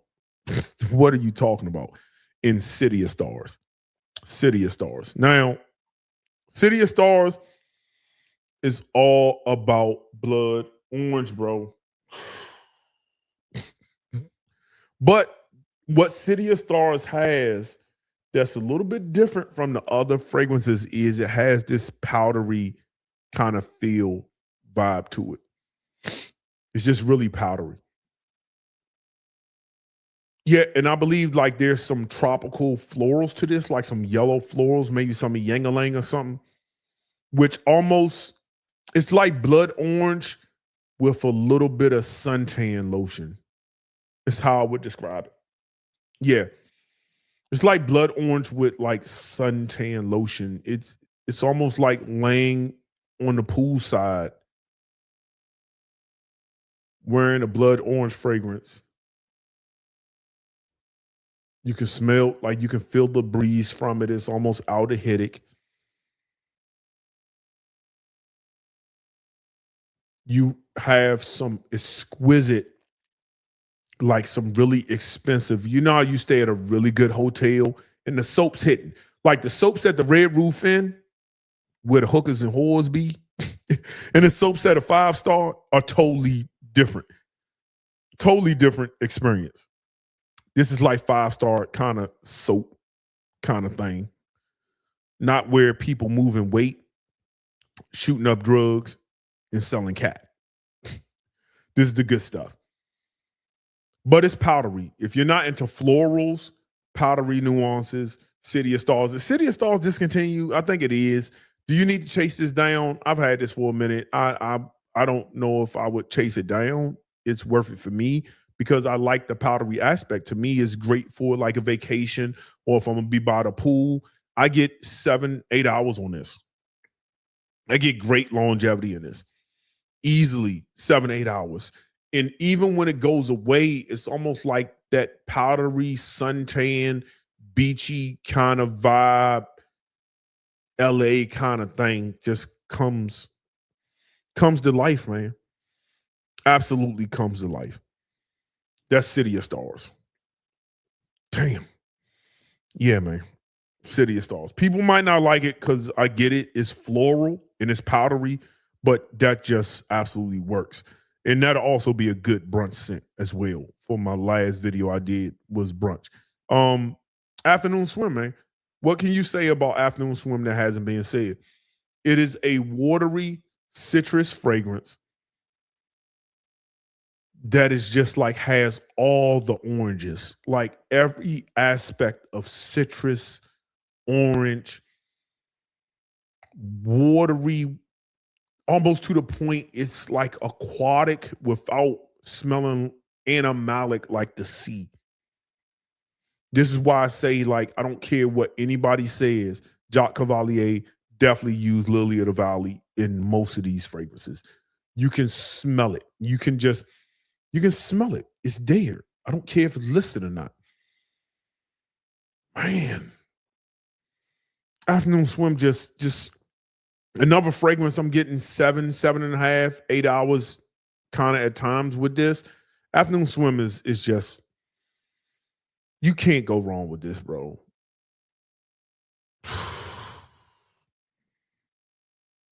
Juicy citruses, almost musky.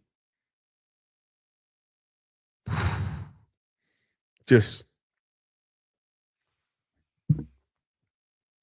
very refreshing. You just can't go wrong. And so my last fragrance I'm going to talk about from the last house I'm going to talk about is the house of Louis Vuitton, the City of Stars, and Afternoon Swim. So that was my video on fragrances to beat the heat. Again, what were these fragrances about? This fragrances was all about citruses. Fragrances to cool you down. Fragrances, if it's 100+ degrees, just smells good. I don't think you can ever go wrong smelling like citrus any time of year. these same fragrances, if you wear them in the wintertime, do even better. It's so cooling to sometimes switch it up, get away from those tobaccos and ouds, and try citrus fragrance in the wintertime and watch the way it creates an experience and it does numbers. With that being said, I truly appreciate you watching the content. If you like more content like this, I would appreciate you subscribing, sharing the videos with friends, putting people on. And at a bare minimum, if you can hit the like button, I truly appreciate that. With that being said, peace. Okay.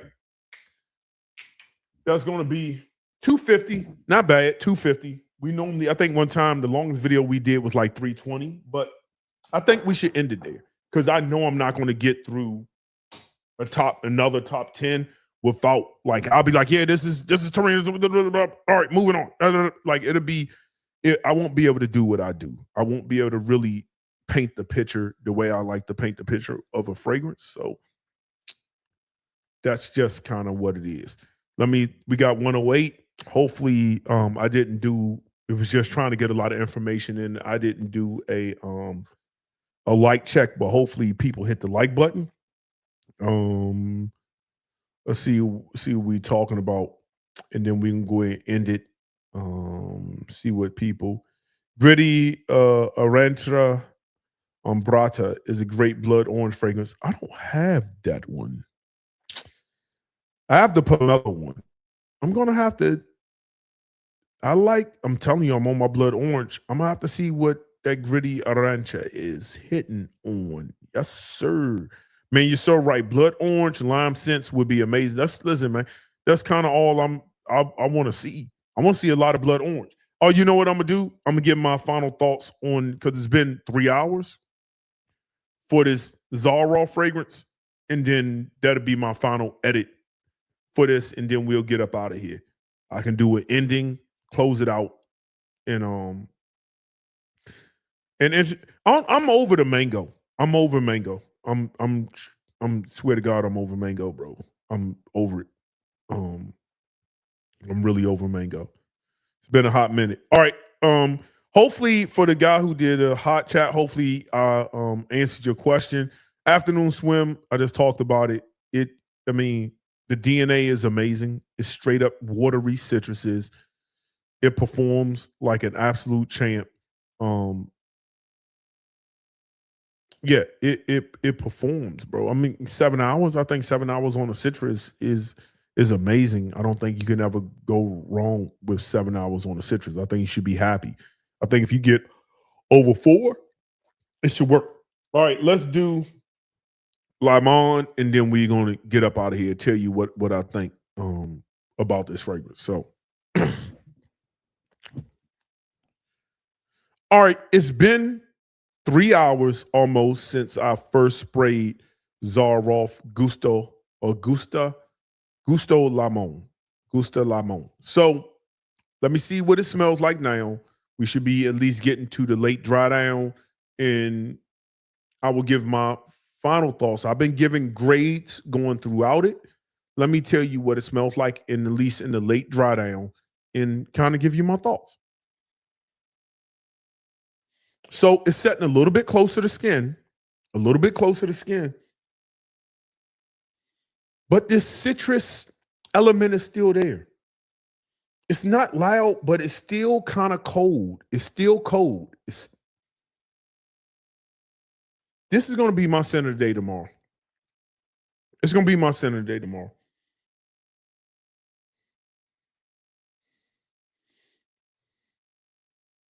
Damn. The citrus is still there. I don't know, so we had on a video I've done, I had the owner from Day 3 Fragrances talk about there's new technology out where you can get the citrus to last a little bit longer to the late dry down. I feel like this is being definitely used here, because even after 3 hours later, you just get this good blend between like the lemon, the orange. It's not as aquatic.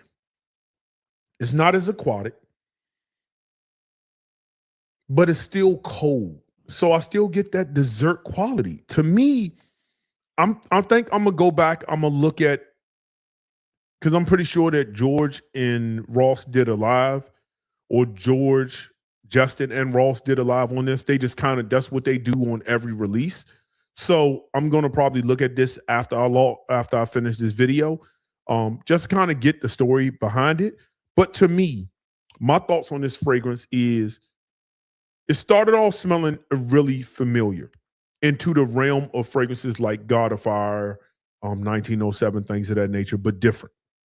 To me, the more and more I think about it, it was more Dior Homme Cologne than any of those fragrances. It's like if you took Dior Homme Cologne and made it almost tropical, like those fragrances, that's where it came from. And to me, that was coming from like this sweet, juicy blood orange wrapped up in this almost limoncello kind of, this cold limoncello gelati kind of thing, is what I got, with this aquatic breeze over it, which made everything cold, everything refreshing.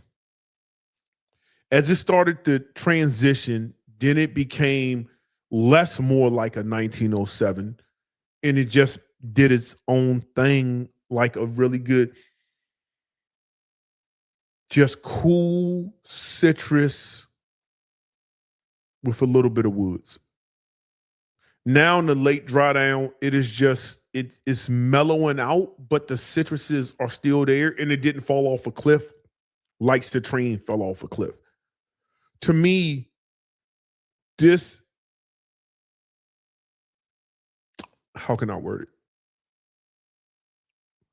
Is this something that's groundbreaking for people who have a lot of fragrances who do a collection? No, absolutely not. It's not groundbreaking citrus. You have to like citruses to like this. To me, when you look at it from, I'm not looking for something groundbreaking. Let's talk about the house.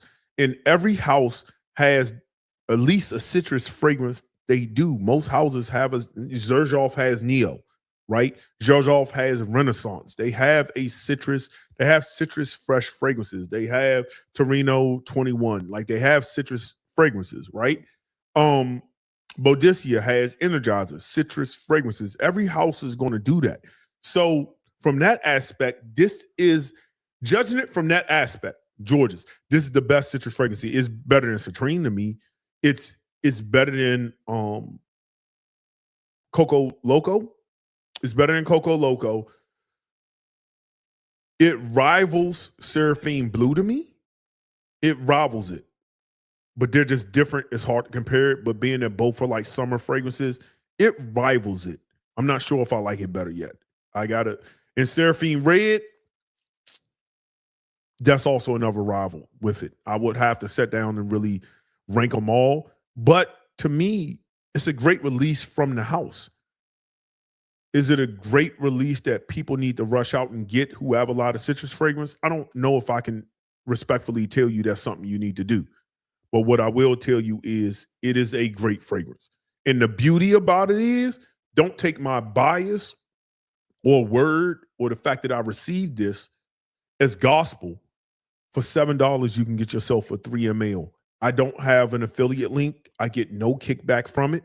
I think it's one that's definitely worth a sample if you want a citrus cooling fragrance. This fragrance could have made my fragrance list when I did a fragrances to beat the heat list, because the cooling effect. I'm going to wear this some more, and I'm going to do a full review on it. But yeah, to me, this is an 8 out of 10 fragrance. 8 out of 10. I'm very happy with this. And to be total honest, I'm glad he has a fragrance like this in his lineup, because sometimes people just like staying with houses instead of just moving all over the place. And I think you need to have something for those people. I think this is a great release. So with that being said, this is an 8 out of 10. It's a great release. Is it groundbreaking? No. Is it a must-have? No. Is it a must-sample? Yes. I think it's something you should definitely sample. And for $7, I think it's a win-win. I don't think you can ever go wrong with that. With that being said, thank you for watching my first impressions on this. Peace. All right. I think that's it, my guys. I think that's it. We're going to go ahead and wrap it up. I'm not going to do a music outro. It's been a long day. It's been a long night. I appreciate all 97 people for lasting in for this last little bit. all my guys. I'm going to try. No promises to come back.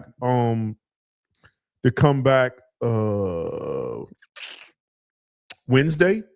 And I want to come back Wednesday because I have a top 10 I'm looking at right there that I would like to do.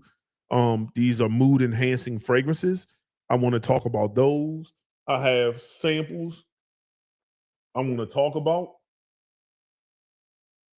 from Zaharroff. And I think, if I'm not mistaken, I think I saw a message. I have, let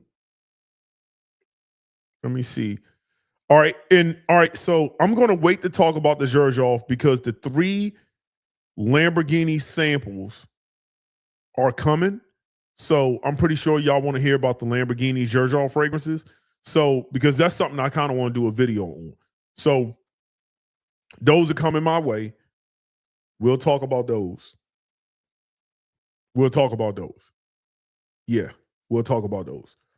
So I look forward to having those in because those could be extremely bottle worthy.